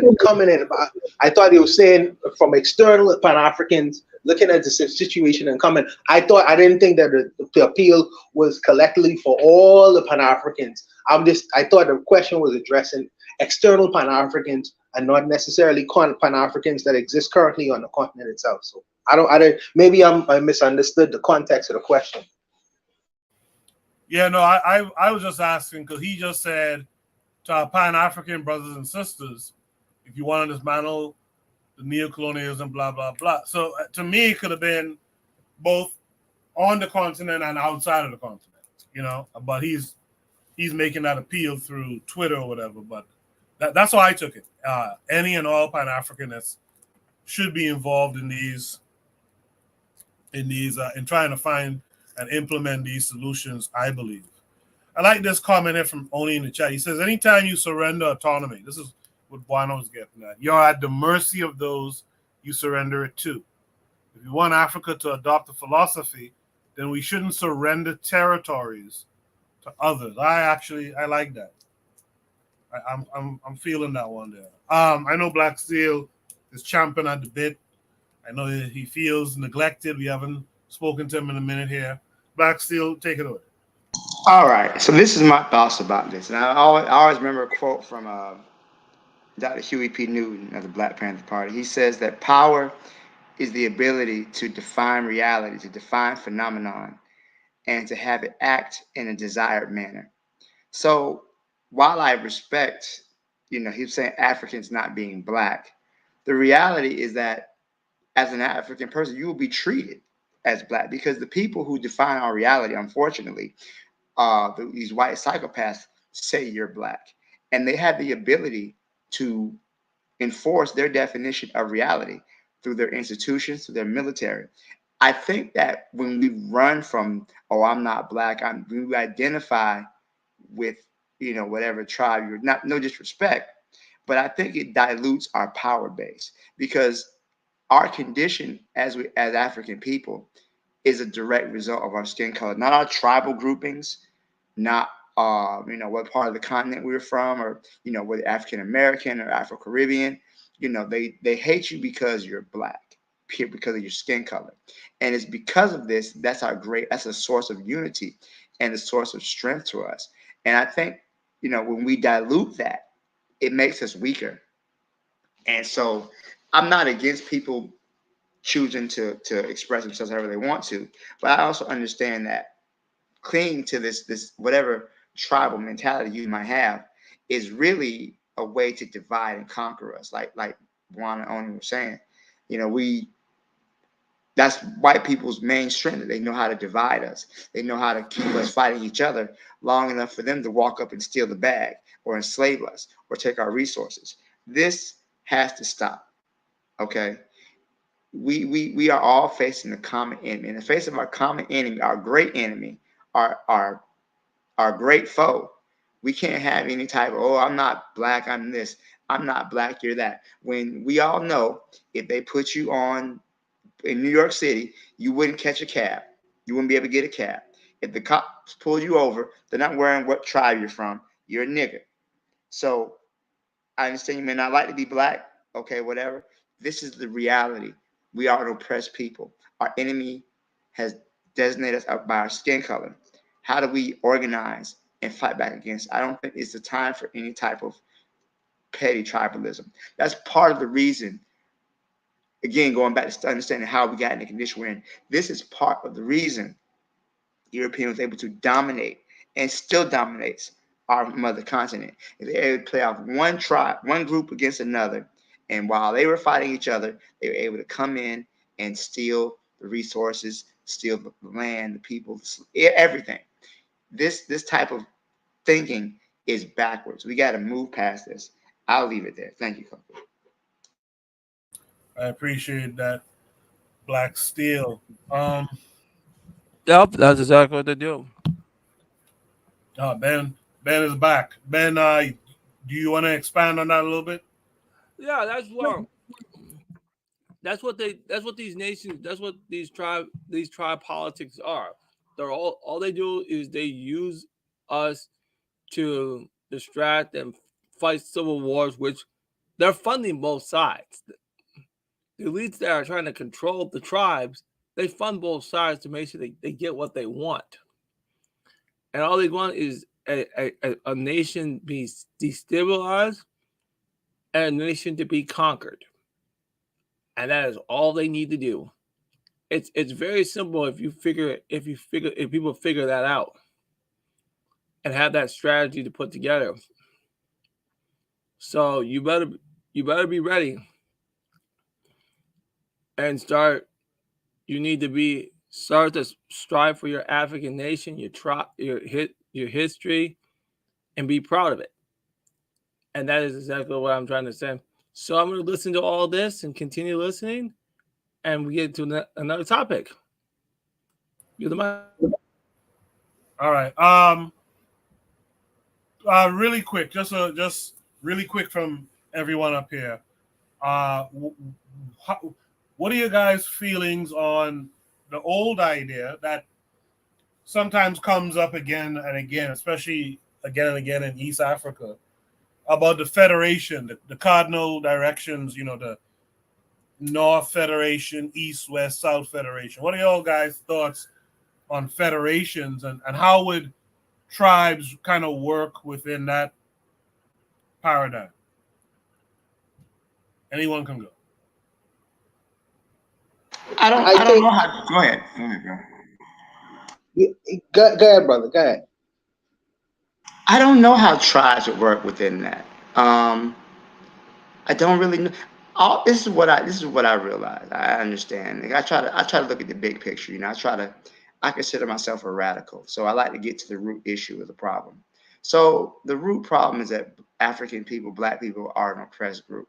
So my question would be, how does your grouping of tribes challenge or oppose the oppression that African people face? So to me, if you're going to build a nation state, to me, if the goal is not the liberation and the freedom of African people, and you want to cling to these tribes, I mean, I don't know. I think this tribal identity is more of a hindrance than a help. It's not something that is going to really benefit us in the long run, and it allows our enemies, who are which we can never underestimate them. To underestimate your enemy is a poor thing to do. They're able to use that and to play off of that.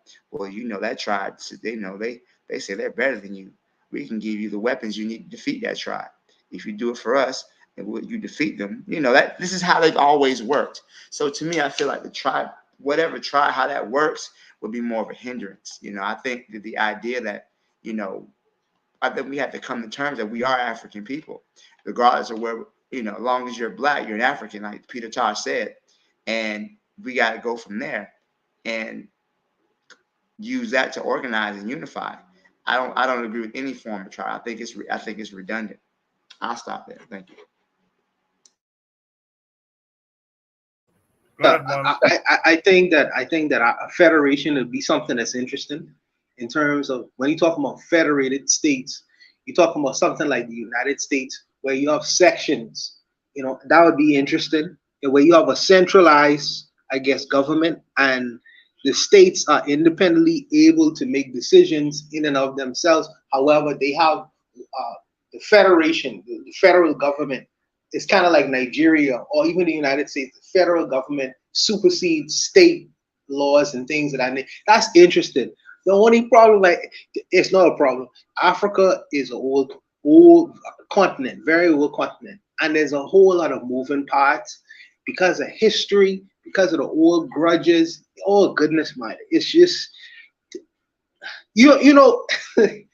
Sometimes I say to myself, what would be quick and effective is force.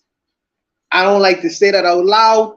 When I'm to myself, I look back at history and I say to myself, how was a group of nations in Europe able to galvanize and get all these people in this large landmass with millions and millions of different languages and cultures to move in a particular way and group in and create a scenario where they instate their own laws and ways and means about doing things. They use extreme force, gunboat diplomacy. Now, you don't want to think like that because you want to be able to reason with men, sit down and show them why you feel like this is the best way going forward and to protect your nation state, federation, government, or whatever going forward. Because you have very petty men. You have petty men who don't believe in reason. They wouldn't listen to you. They don't believe in reason. They will run their own small little plot with that group of people paying homage to them forever, even though the greater interest supersedes that little petty little plot a line they want to fight over. So what do? You forcefully remove these kinds of people. Now, I don't want to say that for Black people because I think that Black people have the ability to reason, but I'm understanding that some men can't reason. So what is the alternative? You have to forcefully do it. You have to forcefully to create a scenario where what you're talking about in terms of the moving parts is going to create. If you do want to do it right now, it's going to create you're going to have to engage people with a whole lot of force, like how these guys did with the Berlin Conference. Would that be right and righteous? I don't know. Man. I don't know. But I just think it'll be there to do it in a way where you convince people, sit down, discuss, dialogue. It'll probably take another 1,000 years before people actively move. But at the butt of a gun, you get people running and moving and doing the things you want to do. Now that's a bad thing to say, but I just want to see how it'll be executed. Theoretical things, you're talking about regionalism and sectioning the continent off in quadrants and things like that is a good thing to discuss. But when you get down to brass taxes or how you're gonna go about doing it, that's when that's where the real discussion lies. And for me, to do it in our time, lifetime, is going to take a whole lot of force. To do it in a diplomatic way, it may take another 1,000 years. But that's a whole other matter. That's what I feel about that. But I'll leave it there. Only what say you? Just keep it brief for me before we move on. Yeah, so as far as the federation is concerned, like you mean a federation of ethnic groups? Because, again, I do not think we should be giving autonomy, or we should be seeking to increase the autonomy of ethnic groups, simply because, uh, again, they like them at a continental level, like it doesn't even make any sense to extend their influence to a continental level. A lot of these ethnic groups are not autonomous bodies that would control states on a continental level.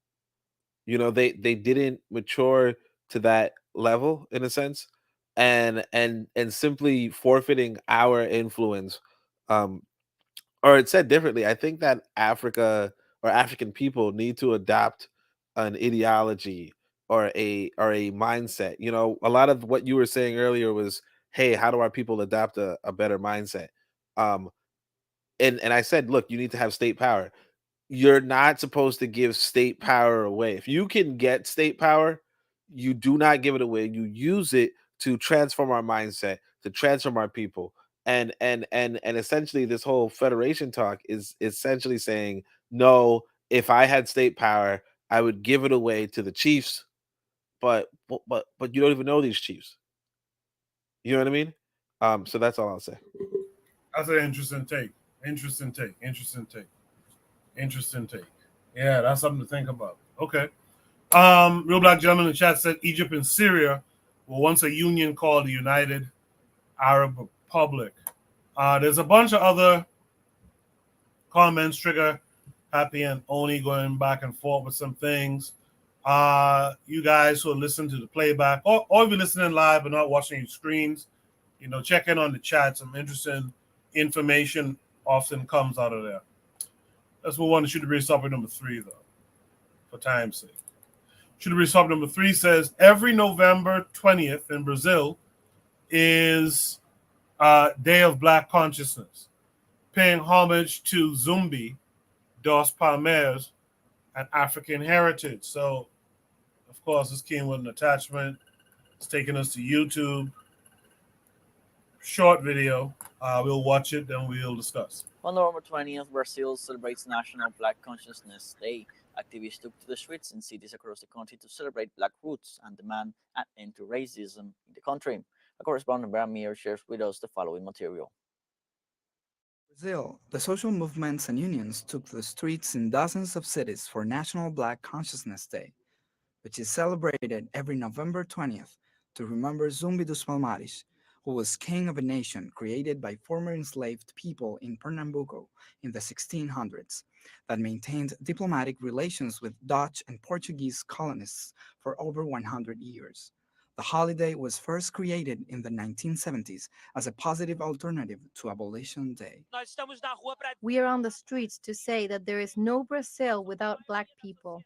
We are the majority of the population and we celebrate our existence, but above all, we say that racism exists in Brazil and it's important that we overcome this by fighting poverty, generating jobs and income for the Black population, and work to end the police extermination of Black youth.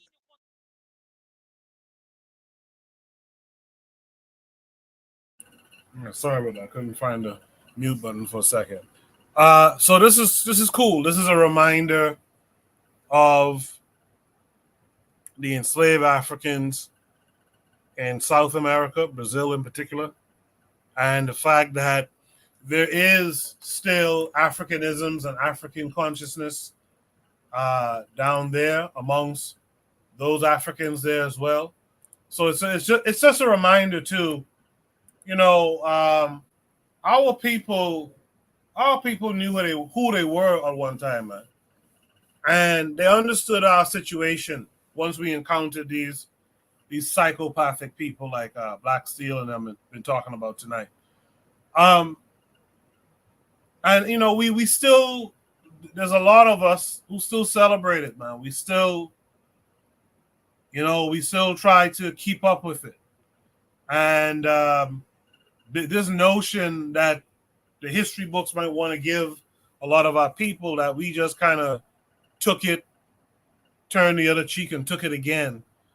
I know that sounded wild, but you get what I'm saying. That's just not what it really was. And we haven't been completely defeated. And it's good to know that. Black Steel, what say you to what you just saw? I really like this. I think that people don't realize that most of the Africans that were brought over here during the Ma'afa came to Brazil and the Caribbean. I think I read somewhere that Brazil had the largest population of African people outside of the African continent. So I think that particular point is often forgotten about in history, that so many of us ended up going to Brazil. Brazil was also the last country in the Western Hemisphere to abolish slavery. I think Brazil did not abolish slavery until 1888. So that's another historical fact people don't realize that the the the black people in Brazil matter as much as they do everywhere, but not in particular on our side of the globe. So I think this is a very never heard about this. This is great. I heard about Zumbi and the little kingdom that was made, but I think it's very important. I think we need to. That's why I think Pan Africanism is so important because we really do have family all over the globe, and I think that we need to do we should all reach out to each other because their experience in Brazil, in many ways, mirrors our own. I think police violence against black people in Brazil is actually worse than it is in the United States. So I think that we have a common condition brought about because of our shared history. And I think that can only be something that can be a strength to us. So I'll leave it there. Thanks, Coco. Thank you for that, Black Steel. Yeah, I think I also saw where and I'll tell y'all something too, which is adding to my being fed up. I saw on Twitter a Black American woman. I guess in Ghana they are now pushing a huge reparations thing. Trigger, you could tell me if that's correct. I think they're pushing heavy, and I guess they had some presentation somewhere where folks were, doing a reenactment of chattel slavery, and the black woman is like, "Look how they use our story," and I'm like, "Don't you know that enslavement and brutality happened to all of us?"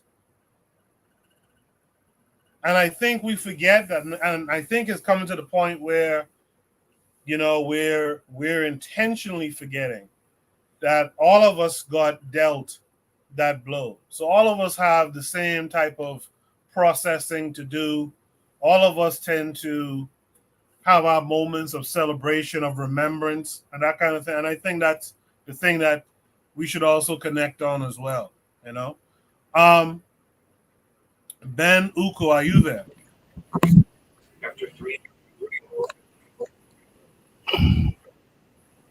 Ben, are you there? Yeah, so here I'm gonna step down. Okay, I might come back. Oh yeah, okay. You turned on your mic, but okay, go ahead, Ben. Who do I have? It was Black Steel. Let me hear from Buana on this next. Yeah, there's a popular YouTuber too, in fact, that I watch sometimes. One named they travelers. They travel throughout the world. One is Checks in Effect. He's a good YouTuber, and another guy named Ace Live. He's a Haitian guy out of Florida, and he goes to all these places, and I think he went to Brazil as well, and he went to a province in Brazil. I think it's Bahia, one of these places. I don't know if he was in Colombia or Brazil, but they have cities filled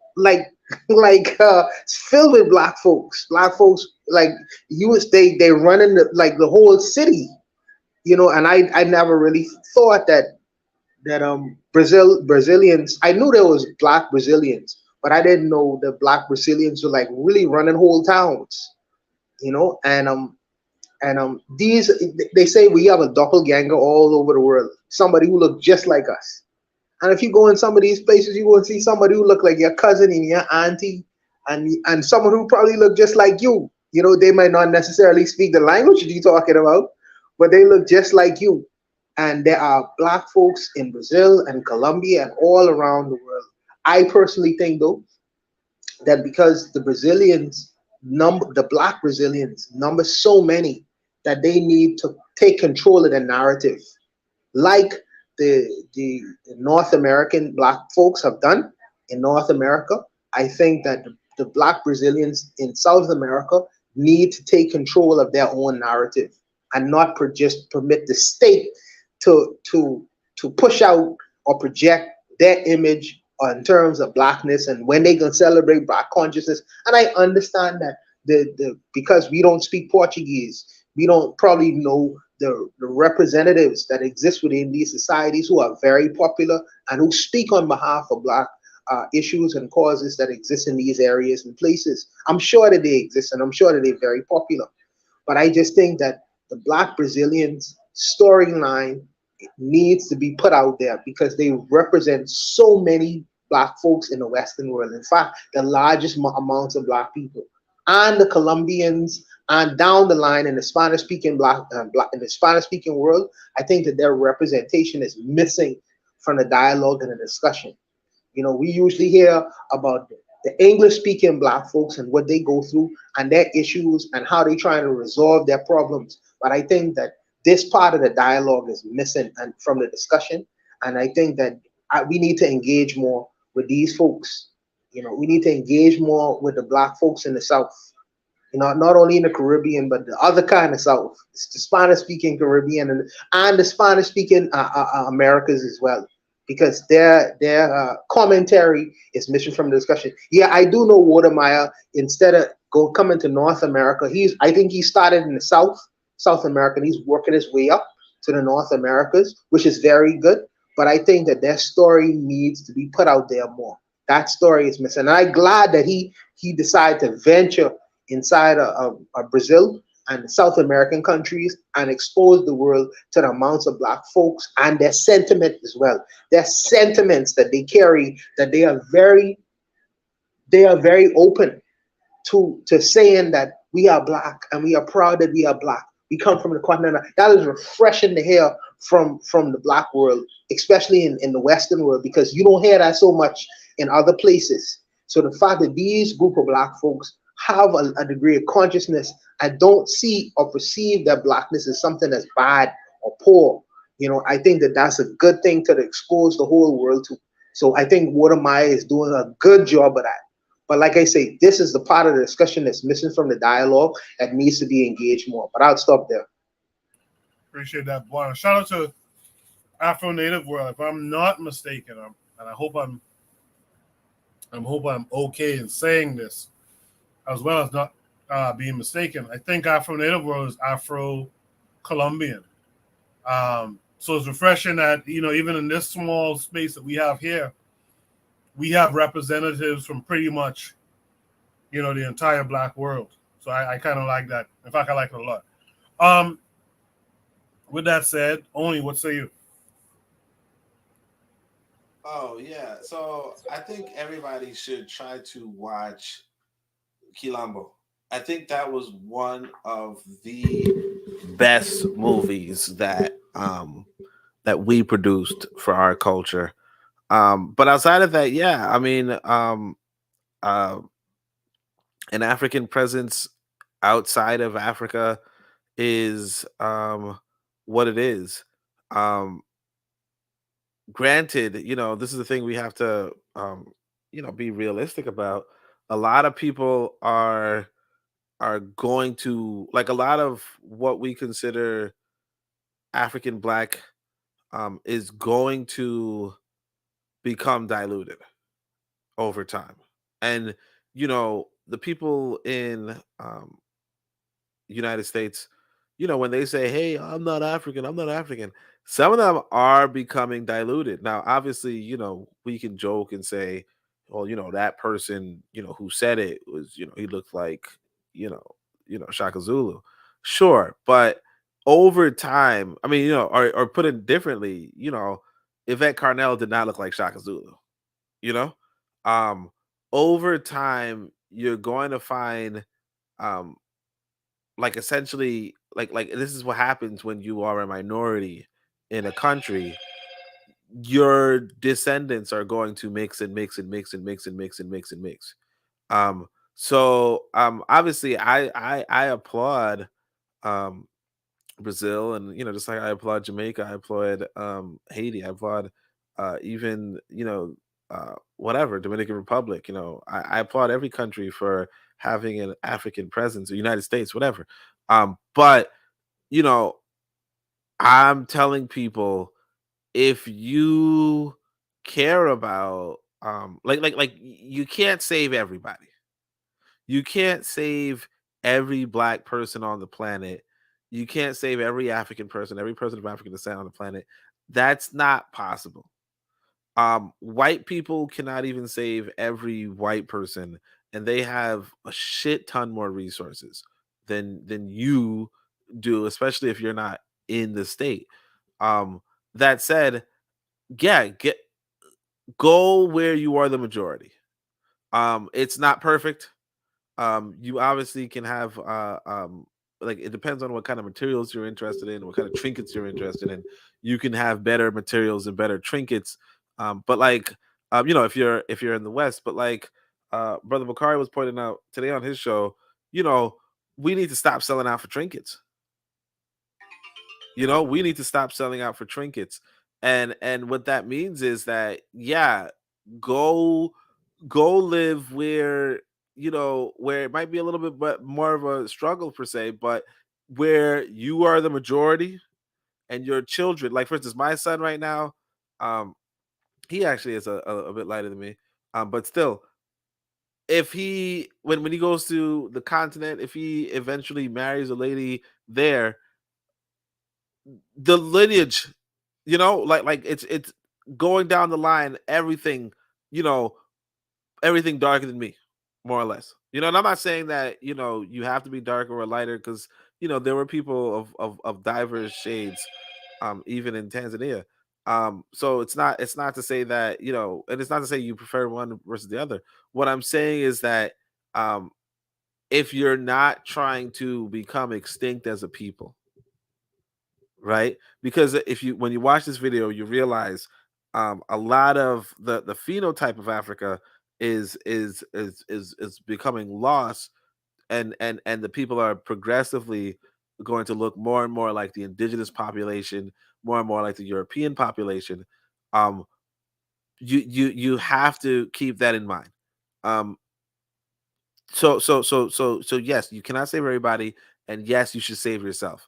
And it goes back to the age old lesson: when you're on a sinking ship, put your lifeboat, put your life vest on first.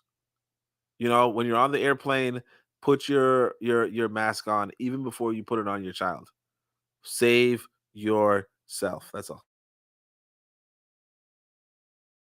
Appreciate that, Oni. Does anyone have any last comments on this prompt?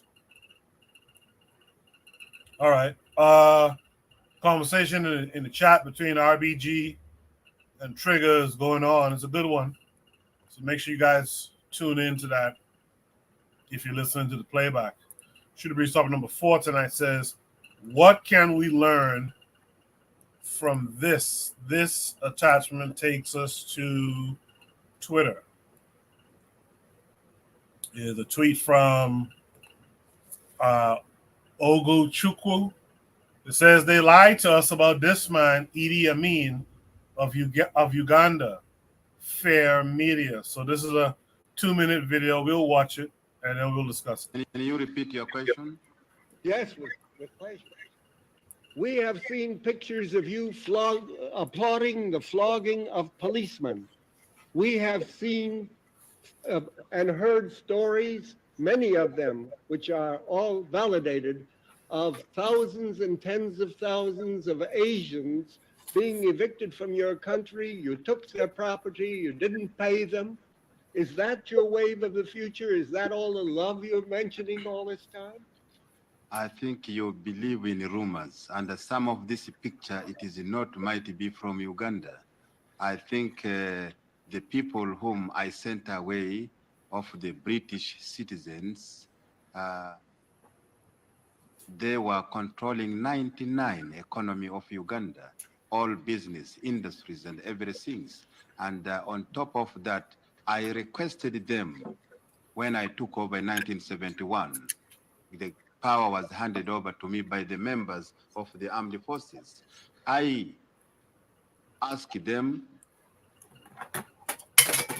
to apply for Uganda citizenship. They refused.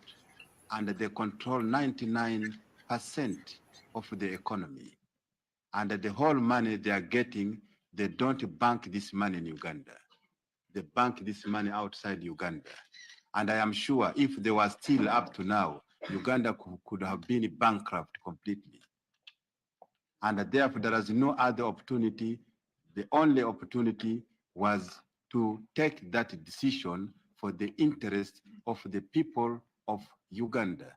And then I took that decision, but I said that I will pay the compensation, and which I have written to the all government concerned.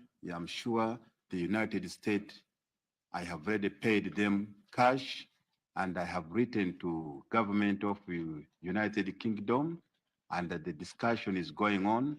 And I have also written to India, which they have got a few Indians. I'm sure the delegation will be coming from. All right. I'm sorry if I was making noise in the background. I didn't realize my mic was still on for some time there. Let me see if there's more to this tweet. Yes. Again, when you guys post these, let me know it's a thread. Else, I might forget not to check and see. Looks like it's the second part of the video, so we'll watch it and we'll discuss it. Coming from India to discuss with the government of Uganda, and we shall pay. We don't say that we cannot pay, but some of the other point which you are saying, it is not true at coming from India to discuss with the government of Uganda, and we shall pay. We don't say that we cannot pay, but some of the other point which you are saying, it is not true at coming. All right. I hope everyone was able to follow both videos there. Let me start only this time. Only, what say you? What can we learn from this? Well, I think this Idi Amin demonstrates the importance of taking over state power. And that's the thing, that when you talk revolution, you're talking about taking over state power. There's two things to it. One, colonialism was this phenomenon, if you will, where other people control 99% of your economy. 99% of your economy. And so when you have a revolution, when you take over the state, you also have to take back 99% of your economy. And I think a lot of countries did not do that. So Buana was talking earlier about South Africa, or Zania, and how they do not take their economy back from the Europeans. But Idi Amin is showing, hey, look, when you get into power, you can take the economy back. And that's something that, we're not doing. And because we're not doing that, a lot of times we cannot provide any solutions. Like, we can't provide solutions. So, here in the United States, right, you have, when we were talking about the people earlier, like the people in the hood, for instance, right? 99% of their economy is controlled by foreigners. And on top of that, the United States maintains that economy accordingly. Okay, the United States, their government is 99% of control of the economy in America, right? And so when you're in that sort of a colonial situation, you either decolonize or you go where it's been decolonized, where you've had your Idi Amins already, or where an Idi Amin is possible or probable, right? And that's what I'm really communicating, because he can tell the Asians, get out. You can't tell the Asians to get out. You tell the Asians to get out, you go to prison. Though the Asian people inside of Black neighborhoods are invited from Asia to set shop in Black areas. You understand? They are invited not just by the Asian people, but by the U.S. government. It's very, very, very difficult to get a visa to the United States. These people get a visa and a business, if not a business loan, no, they have registered businesses. Okay, that means that the government has to approve, the United States government approves their businesses in these Black areas.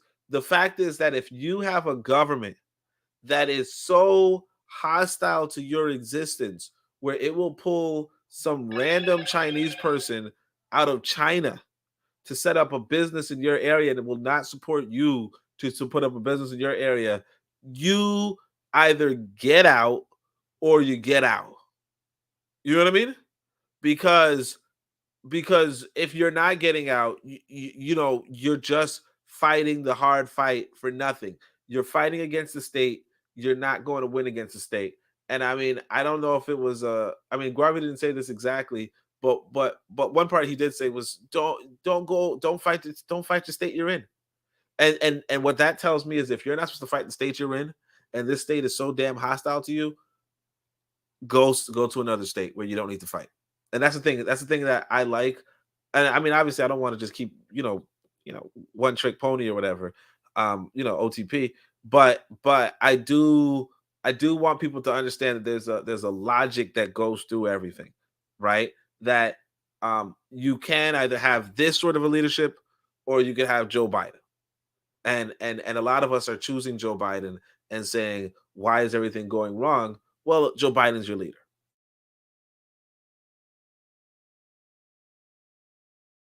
Yeah, that kind of reminds me of that time when that conversation came up with Brother Bakari, saying he's not cut from a certain cloth, and the conversation was about, and I was the one who was saying, "Yo, they sabotage you here in America," but folks here on the panel was arguing about, well, I'm not cut from that. I have to stand up and fight and this, that, and the other. But anyway. Let's hear from Black Steel next on the topic.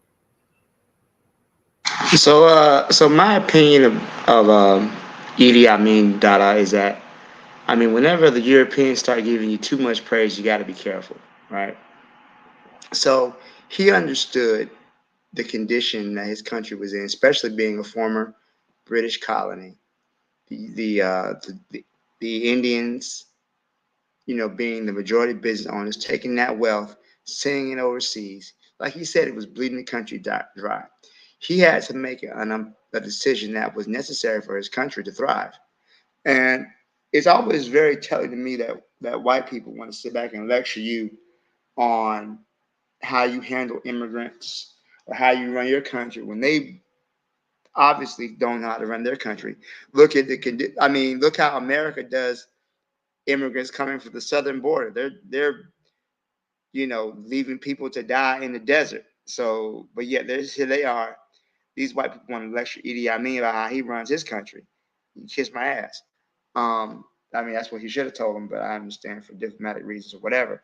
But no, I guess what I learned from this is that you can never be too white people. You can't trust what they say. That they really paint this man as a monster. They made a big Hollywood production about how he was just a tyrant, and in reality, he wasn't. He did what he felt was necessary for the betterment of Uganda.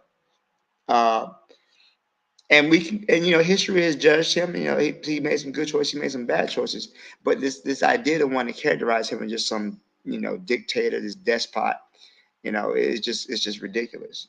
There's not a single European who would allow a foreign ethnic group that refuses citizenship to own the majority of businesses in their country and remove their people's wealth from their country. There's no fucking way. But at the same time, they're going to criticize Idi Amin for doing something that they probably, had it been up to them, it would have been a genocide situation. They wouldn't let him leave. They would have probably killed him. So we see Idi Amin didn't do that. He just said, you had to get the fuck out.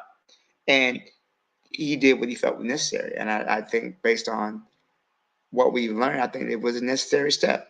So from what I can learn from this is you can't take what white people say about your leaders at face value.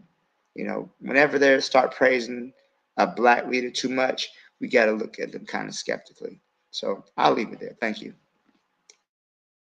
Appreciate it, Black Seal. Last but not least, of course, let's hear from Buana.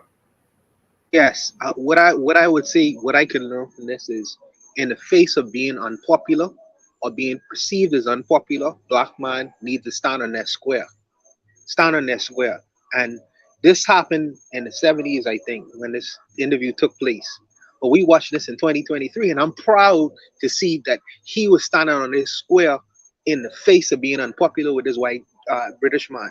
He didn't really give a shit about the idea. Say he stood on his square and he said, "This is what I had to do, and I had to do this for my country." Now I wish that Idi Amin had a little bit of foresight, but because he was maybe limited in some ways, he wouldn't have seen. See, I know the the Onis of the world exist, and I know the Black Steels of the world exist, and to some degree, they feel like the society that they grew up with in they didn't give them a fair shake in terms of what they wouldn't want to do. But I also know that there are people like these who would have learned skills, and skills that would have been translatable in my society, maybe not in the society where they come from, but in my society, I would grab these people up.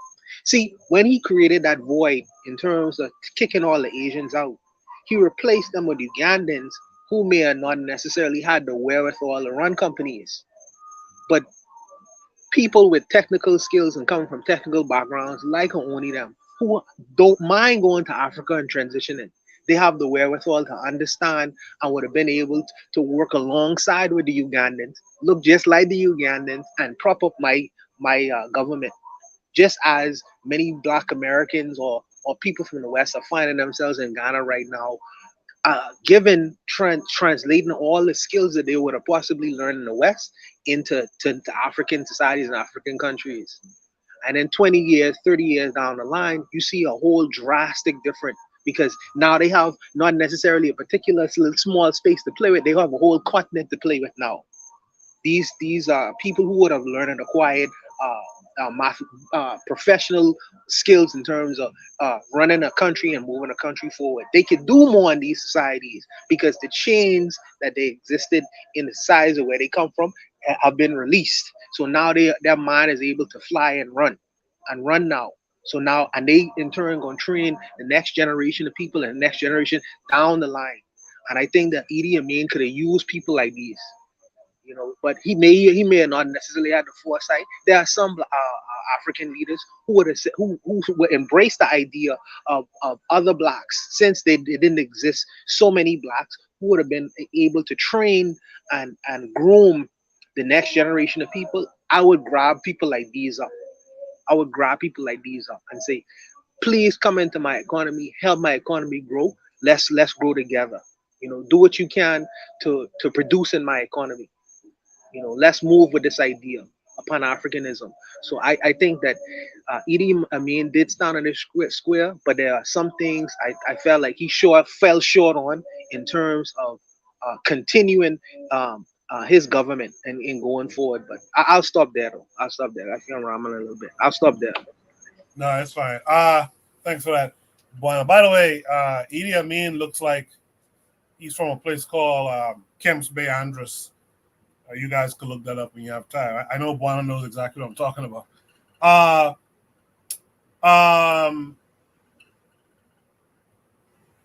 was gonna ask him for. Oh no, I was gonna say, we could actually implement that as a type of a prompt for Shoot the Breeze, where we discuss some of the heroes and their particular shortcomings, or where they failed. So you guys who like to post prompts and stuff like that,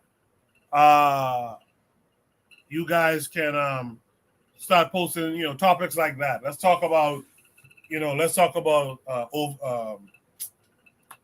Petion and them, from Haiti and stuff like that. Let's talk about the different people who did something, Zumbi, but where they kind of fell short. We could do that on Shoot the Breeze as well.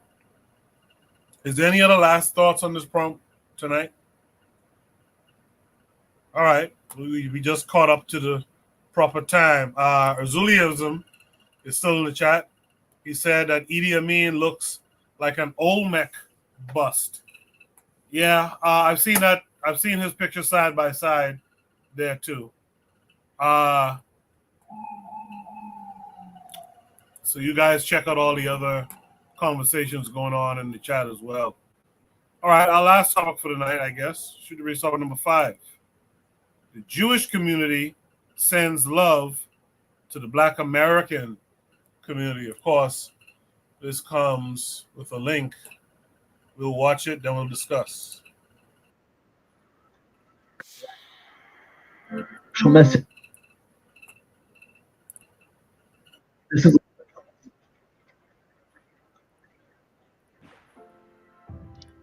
right now. This is a special message from the Jewish community to the Black community.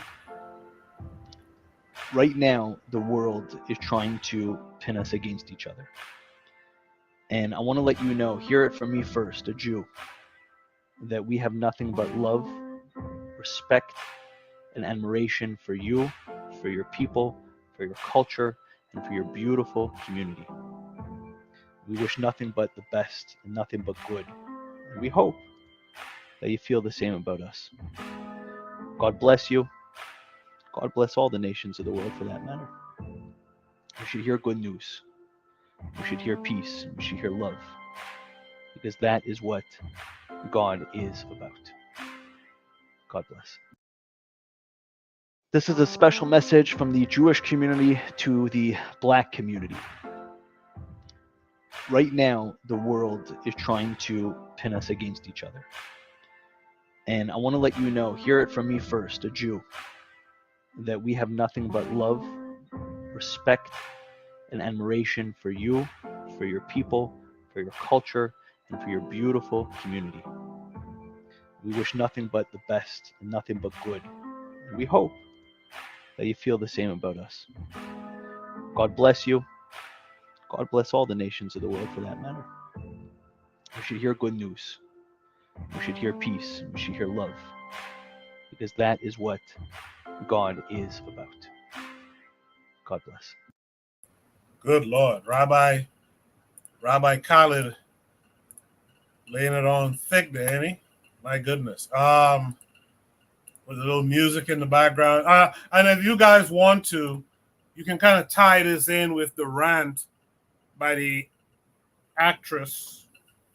I forget her name, Julianne Margolis or something like that is her name. You could tie it in with that rant if you're familiar with it as well. Look like we lost Buana for a minute. Okay, Buana's back.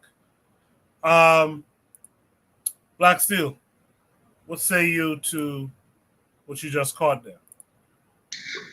Well, tying it into what you said, your rant about Margolis or whatever, about black people being brainwashed into being anti-Semitic. I think this is on the heels of what's going on in Palestine. Um, Jewish people they've been getting some really, well, they've been doing their own bad PR. The world is seeing what's going on in Gaza. And for most of the world, most of the non-settler colonial white nations, we see this and we are appalled and we understand our sympathies and our solidarity lie with the people of Gaza. So this Jewish person is feeling some type of way. He knows that he's lost. I mean, they know they've lost the majority of the world's population with these crimes. So I guess they're trying to appeal to black people for whatever reason. The issue truly is not with Jewish people and black people. I would say that there's any issue with that exists at all is really between Zionism, which is a Jewish supremacist ideology, which holds their God's chosen people, they deserve a land in themselves, and this need to colonize the people of this land. So we don't really have it. At least I can't speak for all black people. I know we've had our issues with Jewish people, of course. Many of them finance the slave trade. This is something I recently learned that I think the Secretary of State for the Confederacy during the Civil War was a Jewish man named Judah P. Benjamin. So apparently there was Jewish people all the way up in the highest ranks of the Confederacy back during the Civil War.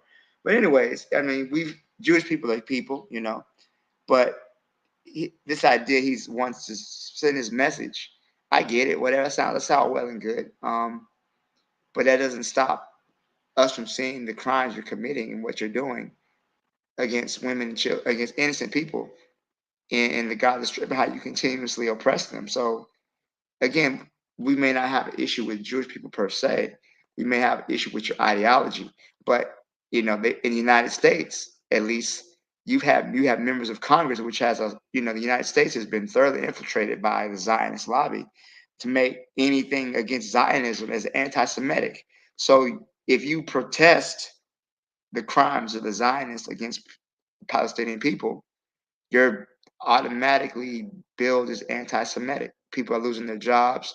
People are being doxxed. Their livelihoods are being threatened just for being against genocide. So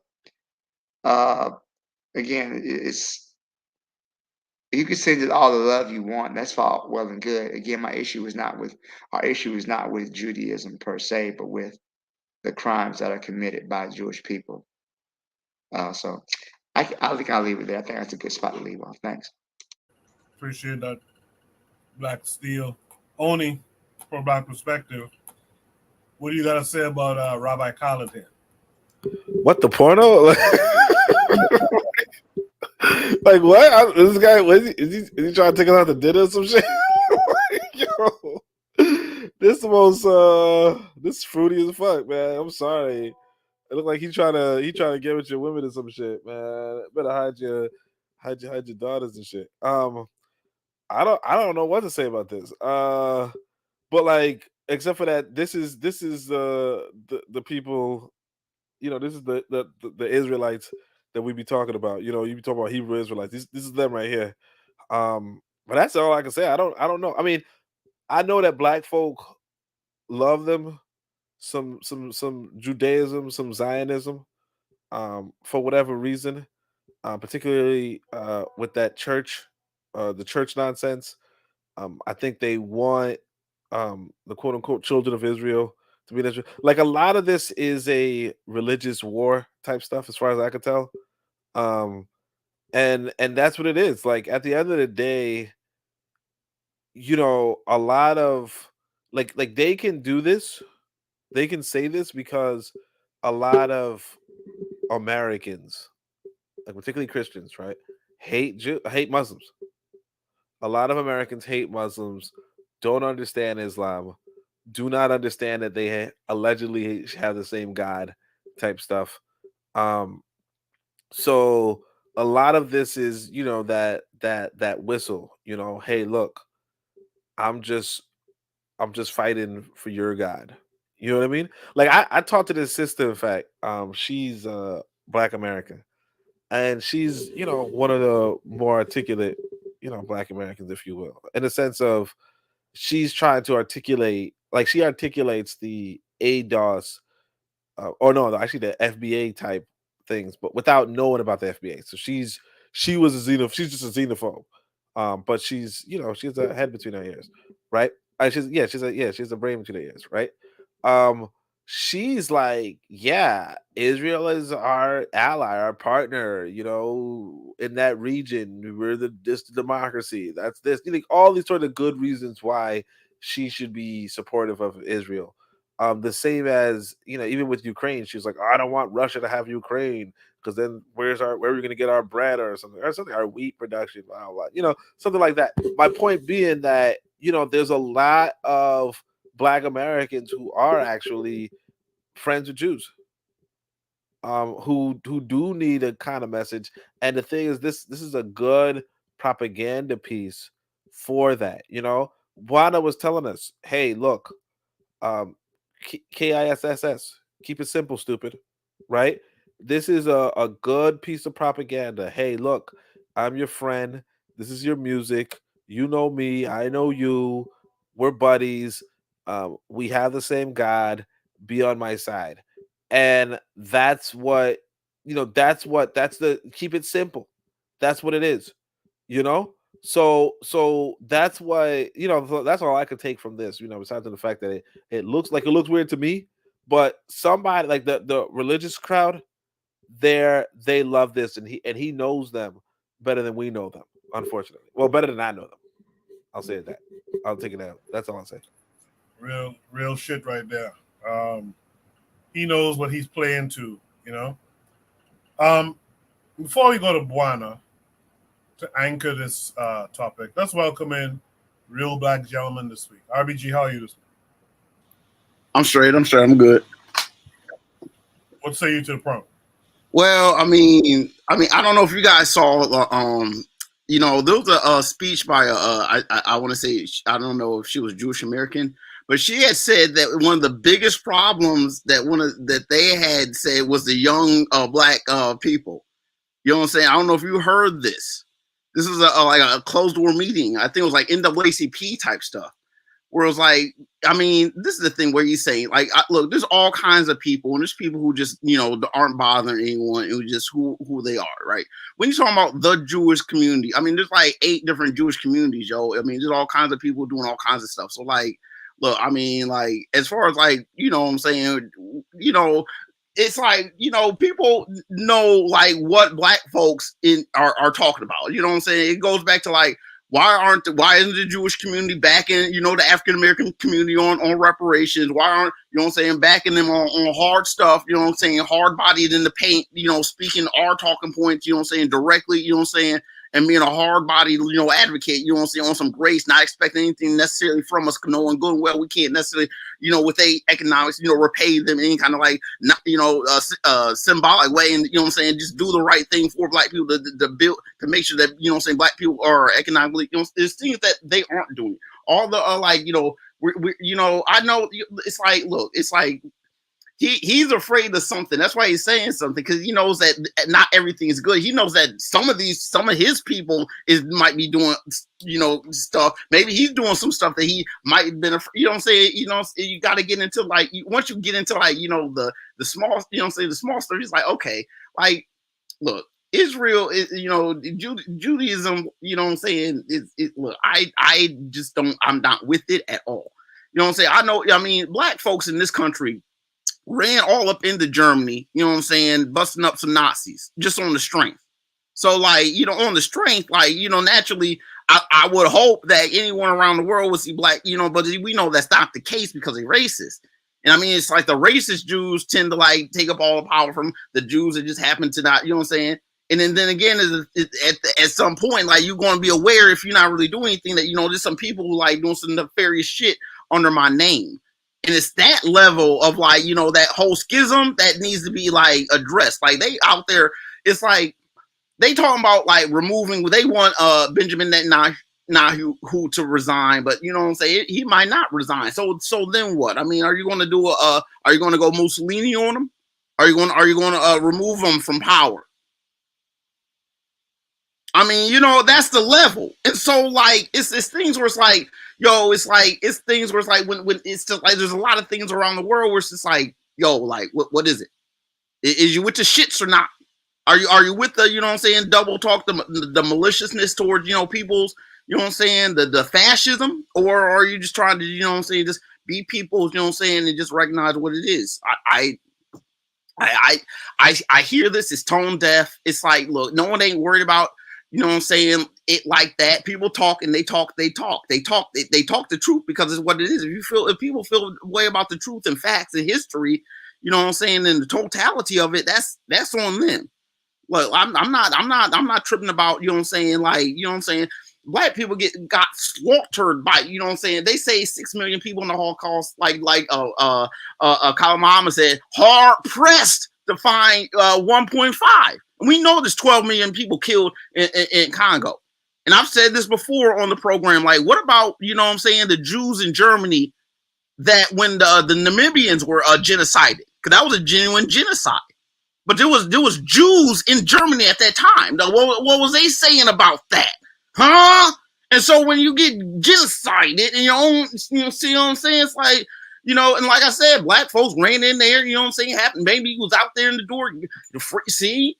A whole lot of deep ungratitude about the whole situation. You know what I'm saying? Like, what you expect? What does this dude expecting from black people? Just to like not be critical about the situation, like love and feelings. Like, yo, like, I don't need that. Like, I just bypass that. I'm gonna pass the mic. Sorry, appreciate that, RBG. Last but not least, I guess Buana, what say you? Yeah, so Brother Bakari did a lecture today, and he said, when the lecture, he said that they study us. And what he meant by that is other communities, in getting a particular result from our community, they study us. They study our behaviors. They study what we would react to and what we don't react to. And the Jewish community is not exclusive of that as well. They study the black community wherever they go. But in this particular instance, they study the black community in America and they understand what now this man says that he's sending out love to the black community. So and a black community would ask, so why would he send love towards us? Because this man understands that the black community where he is love starved. So he knows by issuing that decree, he gonna garner the support of the black community because he feels or he believes that that community is love starved. So all you need to do is tell them that you love them, and they'll run towards you. And see, the Jewish community, they'll back it up. They say, well, haven't we created millionaires within your community? Haven't we given you all opportunity between sports and athletics to become millionaires? Haven't we enriched your family? We show you all love. Haven't we created great musicians within your community that also enrich your community, made you all multi-millionaires in R&B and rap? You all signed contracts with us and we made you all multi-millionaires. See, we showing you all love. We love you all. Haven't we given you all housing throughout New York City, in Brooklyn, and these areas? Haven't we supported you all within your community and put you all in apartments and things like that? We showing and expressing your love. What this devil ain't saying is that the devil is always in the details. And you could go for the love. A man who loves his wife and tells his wife before he leaves the house on a Saturday night, say, honey, I love you. And then he goes down the street and sleep with a $10 hooker. Because he understands that, yeah, I love her, but I really don't respect her. I don't respect her enough to do the actions as necessary like I would with a person who I'd respect. A relationship that's based out of love is a really a frivolous relationship. The devil is always in the details. Yes, I can sign $1 million contract with you, but within that contract, you can sign off all of your publishing, you can sign off everything. So for the rest of your existence, I'll be able to profit and make hundreds of millions of dollars from this $1 million I could give you. So I love you, but I don't respect you enough for you to understand what you signing off on is you signing off all your creative integrity away for the rest of your life. And I'll be able to play your music and enrich myself. Yes, I love you. I gonna make you sign $1 million contract to play basketball, but in that contract itself, I gonna make $100 million off you. I love you, but I have no respect for you. You want to sign off on that because we understand you can't even read because the relationship ain't based off of mutual respect. It's based off of quote unquote love. Yes, I could give you housing, but I could turn it into a slum and I can still collect money off of you and you will still pay me and you will be living in that existence forever and ever and I ain't gonna change shit inside there because I don't have to because I don't respect you. I love you. The devil is always in the details, and this has been a real relationship, a two-handed relationship. The devil is in the details. Yes, I love you, but I don't respect you at all. What is love? Let's define that. You know, they shake you in one hand and have a knife to stab you in the back as soon as you turn away. You know what I mean? These are our relationship with these people has never been one based off of respect, mutual respect for one another. Somebody always benefit more than the other person. And usually this community has been a pariah to the black community in North America and other places of the world because the relationship is not based off of mutual respect. It's based off of quote unquote love. It's nonsense. It's a two-handed whatever. Now they feeling pressure from the outside world, so they trying to solicit more ranks. So they go to who? The black community. Come speak on our behalf because your voice are projected throughout the world stronger than anyone else.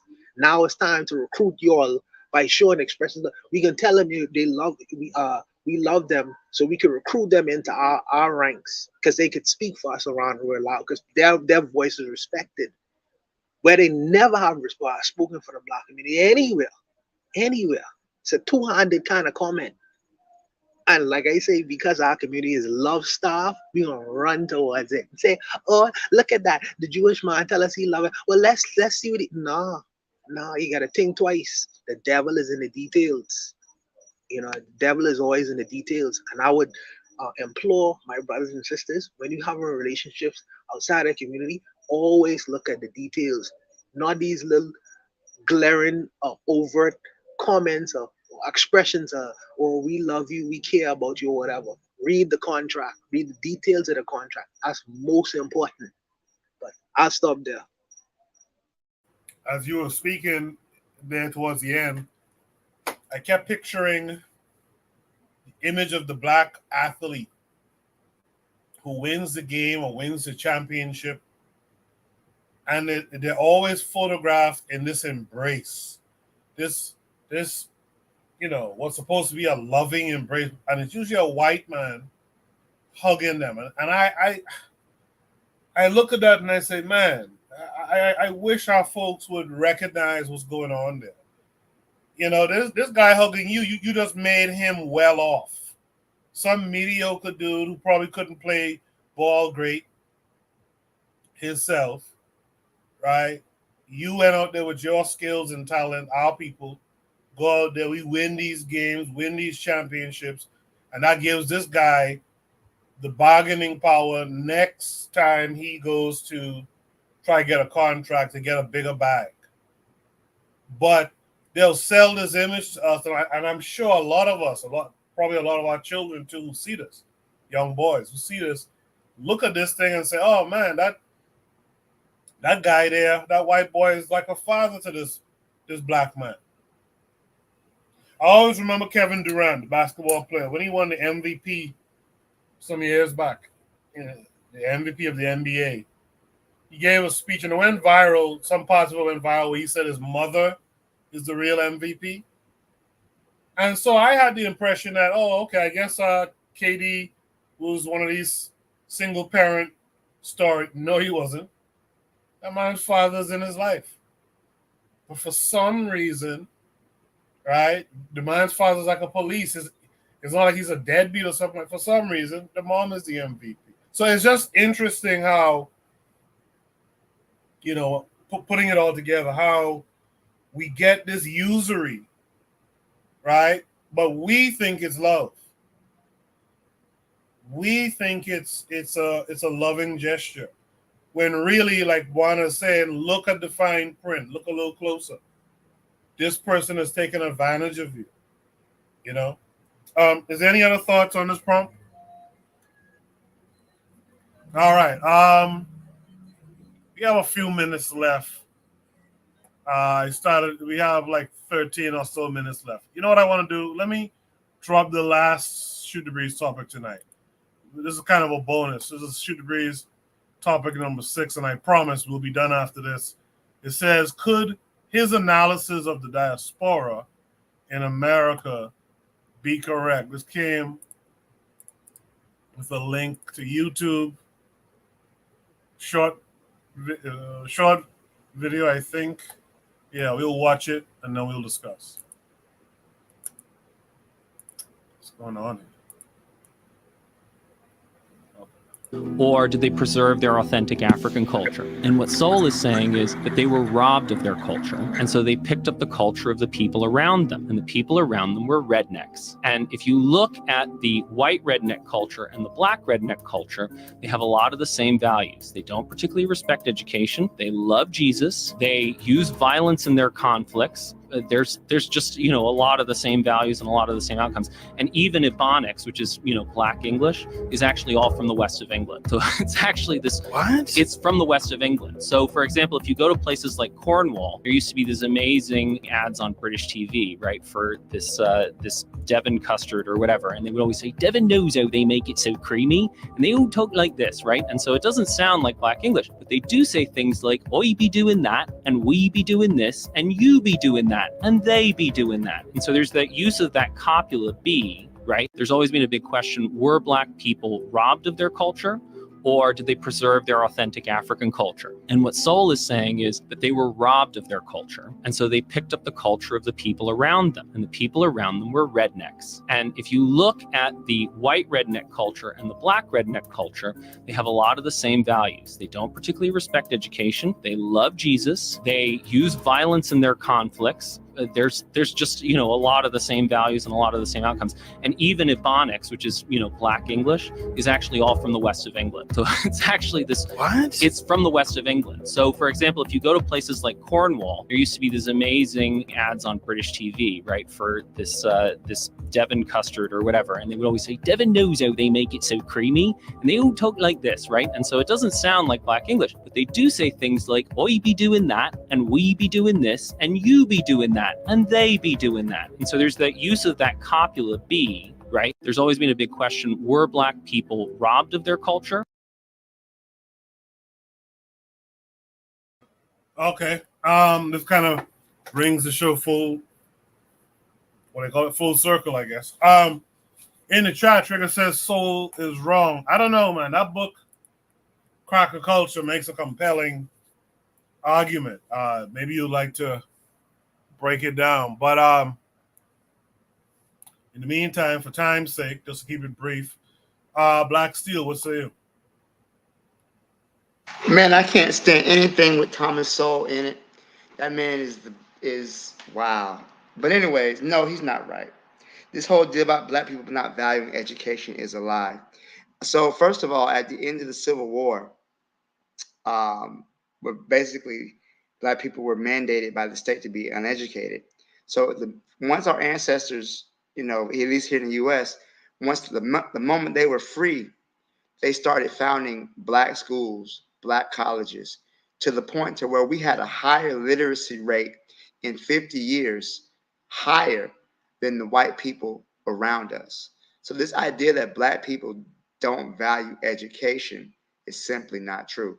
Black people value education more than white people did. You only start to see the issues with education once we have an integration.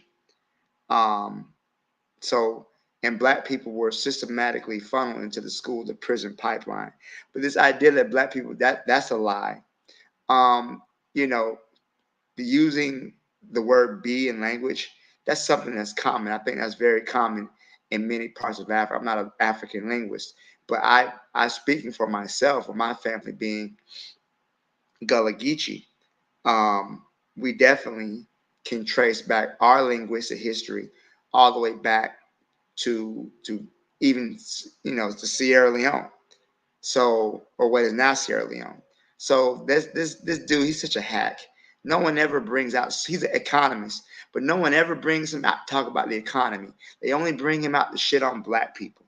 And all of a sudden, because he's a doctor or whatever the fuck he is, his words carry more weight.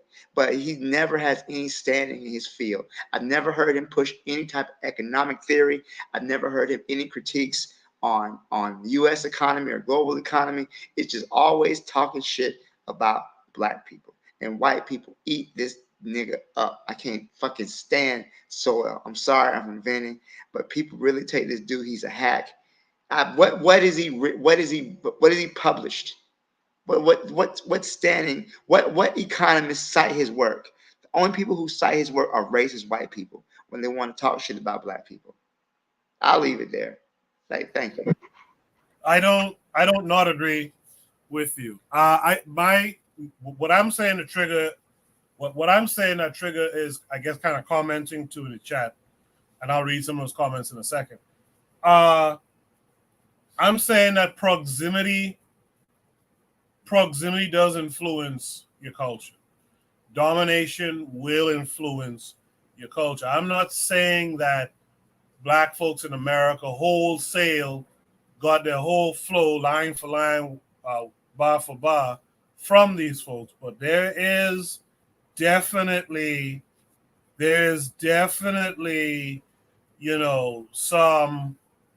some copying or mirroring is the term they like to use about Black mirroring. For example, when you listen to like a Southern Black preacher, and I'll just leave this open-ended, that cadence that he's preaching at, where did he get that from? And before you go to say something different, I'll remind you to look at Garvey's book, The Course on African Philosophy. Garvey himself learned a lot of his speech cadence. And I'm not giving someone else Garvey's credit, don't get me wrong. But he went and he studied this white guy. So a lot of black preachers went and studied these white folks, and they used that in their way of communicating their religious stances. So that's what I'm talking about. I'm talking about there's a definite influence. I'm not saying it's the foundation of.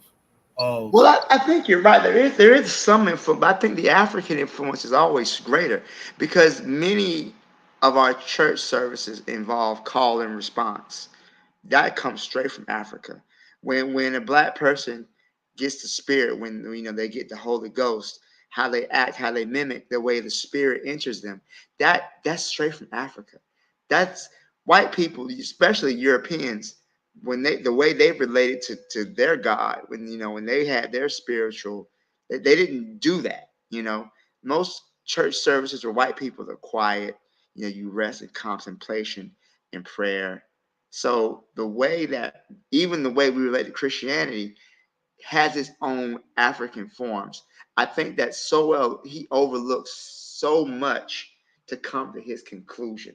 So I'm not saying that we weren't influenced. I mean, we're speaking English after all, right? So I'm not saying there's no influence, but I'm saying that he overstates it. To say that Ebonics comes from Cornwall in England, or that they're against authority because they picked up redneck culture.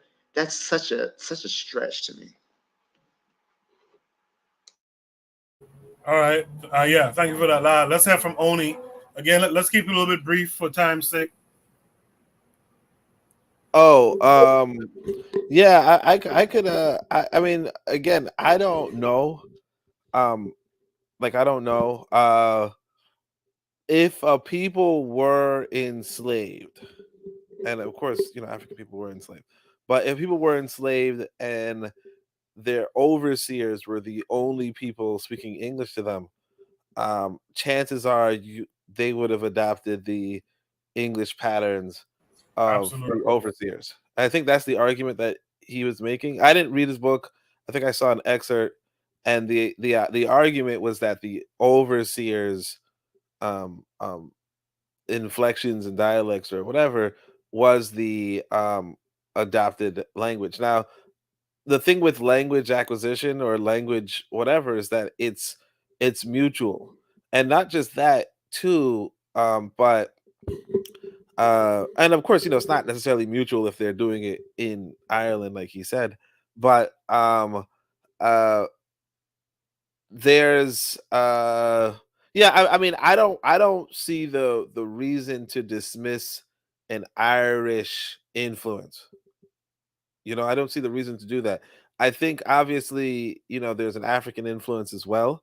But I don't see the reason to dismiss an Irish influence. And I say that because, I don't know. I mean, I don't like to talk too much about it, but like literally, the people who owned or like the plantation that my family grew up on was Irish, was Irish. You know what I mean? Like was Irish owned.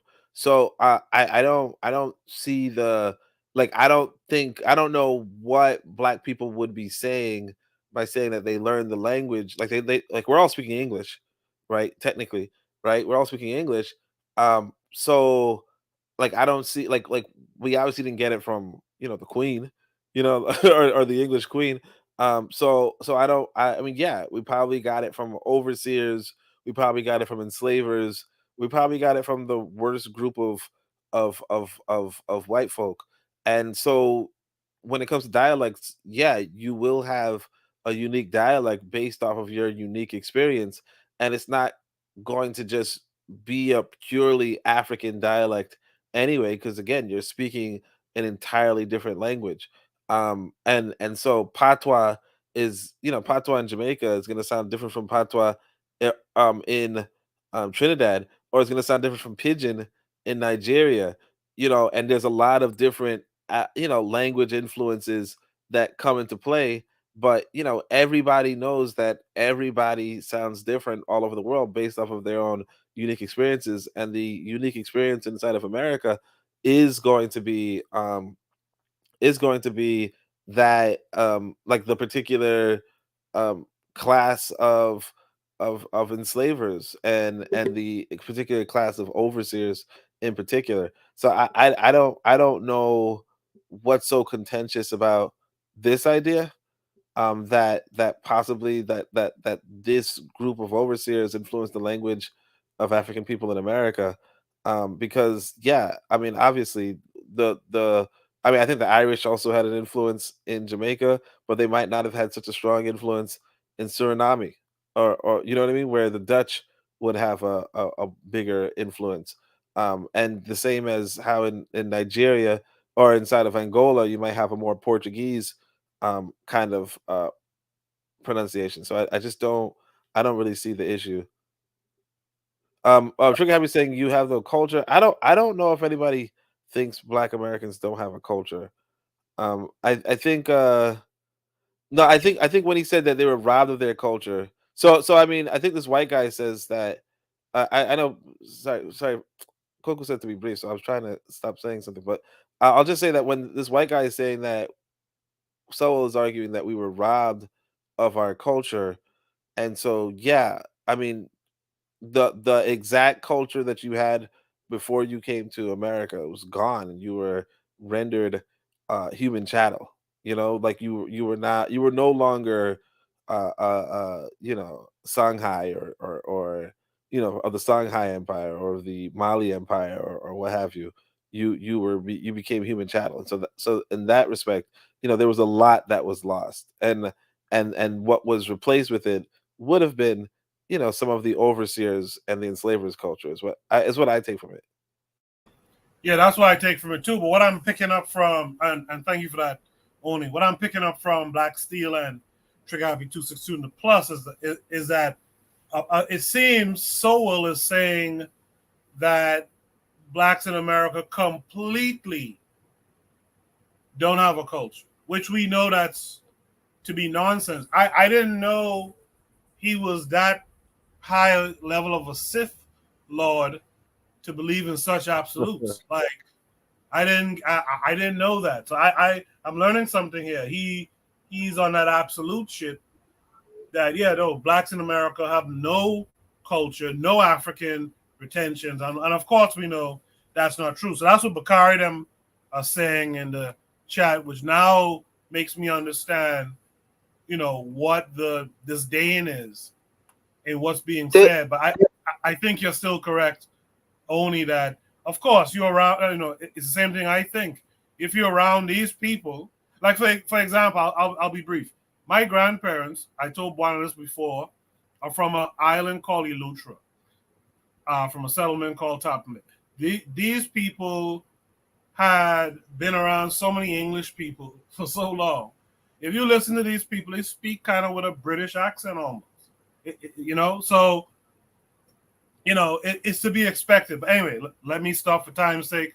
Buana, I think you want to say something. Go ahead. Yeah, breathe quickly. The paradox, the ridiculous thing in what this white guy is saying is, him now, he say that Black folks are like the other people from Europe and they don't respect education. But he quotes a man who wrote a book, who is a PhD professor, a Black man. So if we didn't appreciate education, how did he get that PhD? That's interesting. But let me say this though. I read some of Thomas Sowell's work.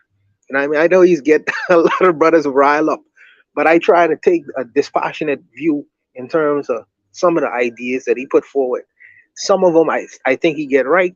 Some of them I think he get wrong. Some of them I think he just really trying to sell his book. People just leave that out of the equation.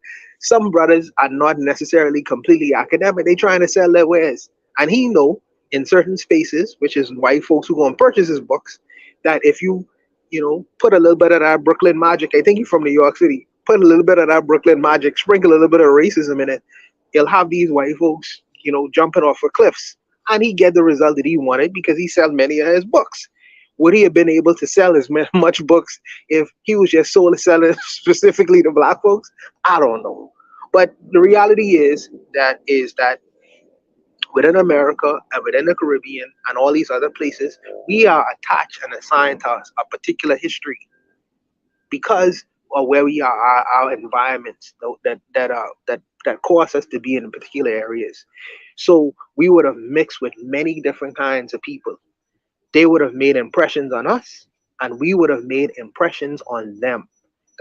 The mutual exchange is not mentioned though, because just as the white overlords would have done things that would have passed off onto us, there would have been things that the Africans would have done, not only the Caribbean but in the Americas as well, would have passed off onto the European. This is why the European American is very much different from the European that lives in England and France and other parts of the world.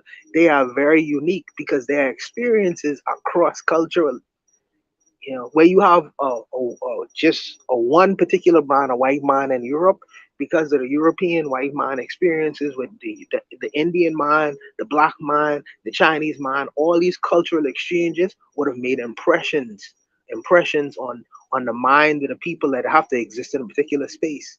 So the end result will be people who their actions and thinking. So if they say that they take all the culture away from us, how much of that British culture that left them in living around a bunch of African people or a bunch of Indians or a bunch of Chinese?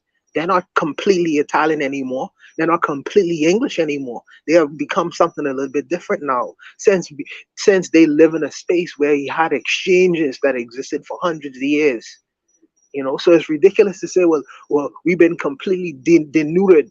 So have you. If you want to have that kind of argument, there are some things that exist and still remain the same. There are some things, because our exchanges and interactions with one another, we no longer hold on to the mother continents and the countries of where we came from. This is a reality. This is why with Thomas Sowell, like I say, there are some things I believe that he gets right. There are some things that I believe that he gets wrong. Now, he did write a book called Basic Economics. I don't know if the brothers have read that. And he didn't write another book on economics as well. I don't know, so many people have read that, but it seems like some of the whites, they stick to the more racy sides. The conclusion he make in terms of the social interactions the blacks have in the Americas and other parts of the world. And like I say, I think that Thomas Sowell sells sometimes information that he knows put money in his pocket. He's doing the Umar Johnson. He's selling to a particular crowd, so he's put the nonsense in that book. Does he personally believe these things? I don't know. But it's clear that I believe that there are some things he would have gotten right. We are not completely what we was when we came from or left where we came from. We are not, because of our interactions. Does that make us less? I don't think so. I think that makes us more, because now we're more assigned to the global world, and we understand that there are people that exist outside our small little purview. So we have a greater understanding of the world and interacting with the world. I don't think that makes us less, but I think that the brothers sometimes argue from that point. But if you want to go back to the Africanisms, or go back to this purest form of retaining African culture, just go back to Africa, like Oni suggests. Go back to Africa if it's an issue. If it's such an issue, go back and learn African language and integrate into society, and that's all good. But if you decide to stay in these parts of the world, then your relationship and your actions and interactions are going to be a little bit different. There's going to be adjustments that are going to have to made, because you living with the rest of the world, not this monoculture in one particular area. But like I say, I don't know why he's triggered so much brothers, but I try to read him with a very dispassionate view. But I'll stop there. If you go to an English pub right now, you'll sure to hear some white Brits talking about Wagwan. So yeah, you will be affected through the proximity, etc. In the chat, there's a lot of good comments. Bakari's out there. He said Thomas Sowell says our culture is poor white folks' culture. He's saying we have no culture of our own. Trigabi 262 says some scholars also argue that there was power in trading the marks of the previous nations from the continent. Brother Bakari says, of course, we got some stuff from them, but according to Sowell, we got it all. Trigger Happy 262 says, I would add that colonialism also had this effect for the continent to a degree, but not the same degree you could say for the diaspora. I would only remind the brothers that he is an economist. He is not an ethnoculturalist or I can't remember the specific term. So when he talking from his position and talking about culture, he talking from a layman's position. It's like me and you giving our opinion. Just because he's a doctor, that don't mean he have a particularity or a professional view in terms of talking about culture. That's not his lane. His lane is economy.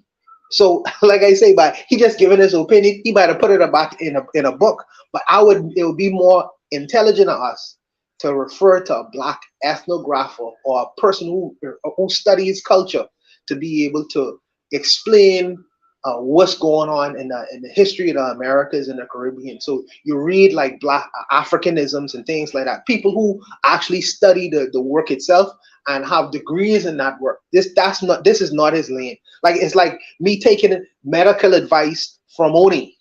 You know, Oni don't have a medical degree. Oni is a physicist. So why would I go to him in terms of talking about medicine? You know what I mean? I should go to a doctor. You know, yeah. So like I say, man, I don't take him so seriously. He's worked a lot of the black brothers up a lot, but I don't take him seriously when he's talking in terms of culture and history. He's not even a history professor. He is an economist. That's not his lane. You know what I mean? But I'll leave it, man. Coco, sorry for interrupting.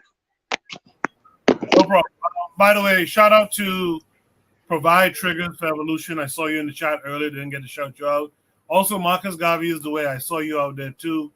Glad to have you ladies join us.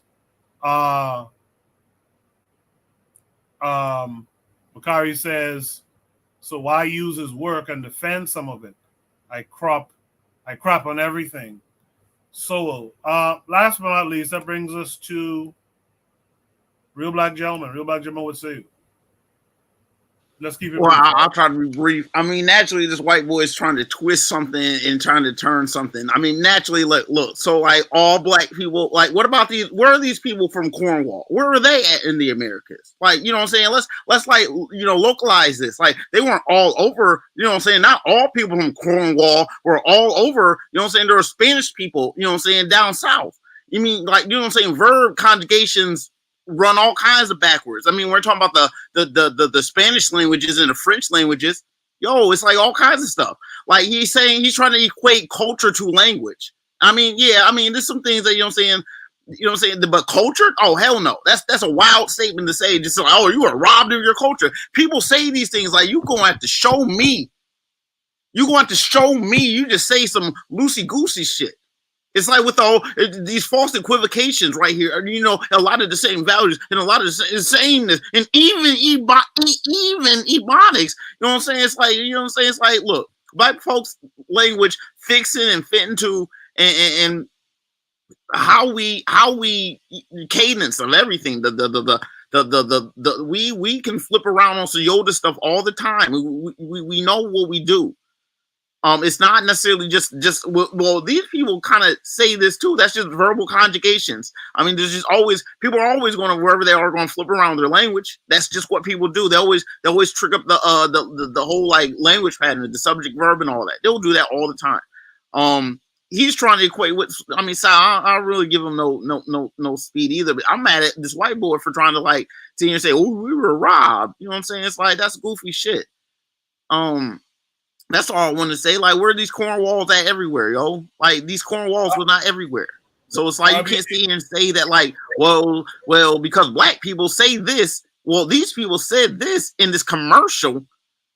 Man, come on, man. You know what I'm saying? That shit's insulting. RBG, really quickly, since you mentioned it, what are the influences on Black Americans from the Spanish in terms of language, culture, what have So, I you. mean, when you talk about the French, I mean, I think that the French would have a little bit more than, I mean, it's just, I mean, maybe just on the strength. I mean, I think that it's a lot of the verbal, you know what I'm saying, you know, flippery comes from the fact that even English and French don't even have the same language patterns, yo. I mean, it's just like, I would never attribute all that to like an incident of language in one part of England where they say be.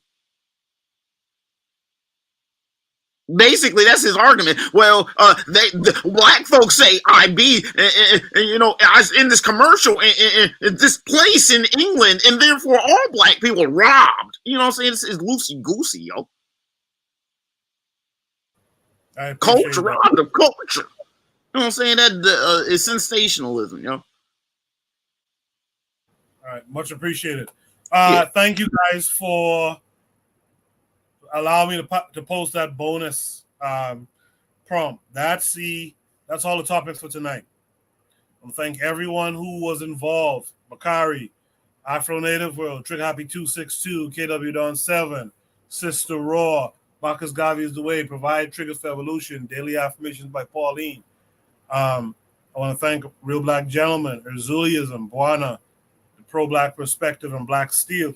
Before we go, I'd like the panelists to give a shout out. Could be something you have going on, something positive you saw in the black world, whatever it is. Let's start with Black Steel. What do you want to shout out this week? Let's see. Let me think some positive I see in the black world. Man, I should see black people just out here trying to make it daily. Something positive. What's his name? Derek Chauvin getting stabbed. Even that wasn't by a black person. I'm just happy that happened. He got stabbed 22 times in prison. The man who murdered our brother George Floyd got stabbed 22 times. So he didn't die. So that means his suffering is just beginning. So I just want to shout that out. Henry Kissinger died. He's a mass murdering psychopath, but he lived to be 100. So that's not really a win for us. But yeah, Derek Chauvin getting stabbed in prison. That's really something. I'm happy to hear about that. So I'll leave it there. Have great show. I hope to see everybody next week. All right. Take care, Black Steel. Hope to see you next week. Pro-Black Perspective, Oni, what do you want to shout out this week? What can I shout out? Oh yeah, I finally finished the paragraph. It was took me a really long time to do this paragraph because I wanted to really research this topic. So I finally finished this paragraph and I'm moving on to another. So, you know, very slow progress, but I think I'm gonna try to release this book of mine in 2024. Just because I keep talking about 2023 and it's like, you know, I'm like, hey, this is happening in 2023. This is how, you know, and it's like, who gives a shit, you know? It's a new year. So hopefully, you know, I'll be ready for the next year to speak, you know, to be like this guy, Sowell, and talk about health issues when I'm a physicist, you know, contrary to what Buana said, right? Thanks for coming through. Do you have your show in the morning? Oh yeah. I'm not sure what I'm gonna do, so I'm thinking I'm just gonna go through some of the conversations on Twitter or something. I don't know. Cool, We'll cool. see. Okay. All right. Make sure you guys tune into Oni. Also, Ben Uko was here tonight too. I don't want to forget him. RBG, you want to shout anything out this week?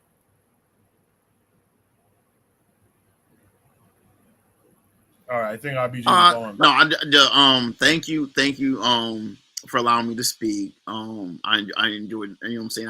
I kind of came in late, but you know what I'm saying. Thank you for, you know what I'm saying. I'm glad I was able to say what I wanted to say. You know what I'm saying. I hope everyone has a great night. Yes, indeed. Make sure you guys who are listening hit the like button. Make sure to hit the like button and share the show to your social media. Last but not least, Buana, what would you like to shout out this week? I don't know what happened to my thing. Yeah, can you hear me? 1, 2. Can you hear me? All right. Yeah. Go ahead. Yeah, two things. Shout out to the death of Black Steel. What's the guy's name now? And how he just died at 100? Kissinger.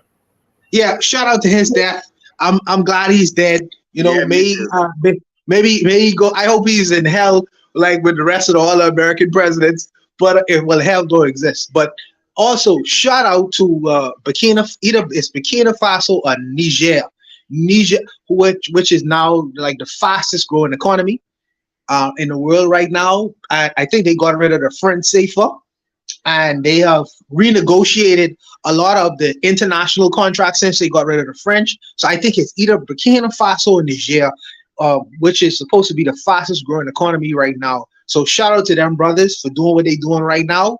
And I hope that they defend what they trying to get, defend it. It's all about defense. You know what I mean? You could be getting in the money, but you have to defend that and be willing to fight for it and die for it. But shout out to them brothers and doing what they doing. But that's really it. You know, thank you guys, you know, for coming on and giving your contributions. I really appreciate y'all, man. Yes, indeed. Likewise, I appreciate all of you. I think I might be on actually sometime this week. I found this old paper on re-Africanization. I want to read through it with you guys live. So look out for me during the week. In any event, in the meantime, check out all the other shows on KWAZ Radio. You guys be good. I'll see y'all next week. Peace.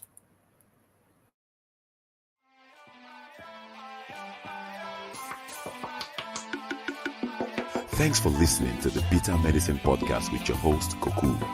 If you like what you just heard, we hope you pass along our web address, bittermedicineblogs.com, to your friends and colleagues, and share our show to all your social media. Be sure to check out our archive section on our website for previous podcasts. This has been a KWAZ radio production. Join us next time for another session of the Bitter Medicine Podcast. Follow us on Facebook at Bitter Medicine Show, Twitter, Bitter Meds, Tumblr, Bitter Meds, Instagram, Bitter Medicine.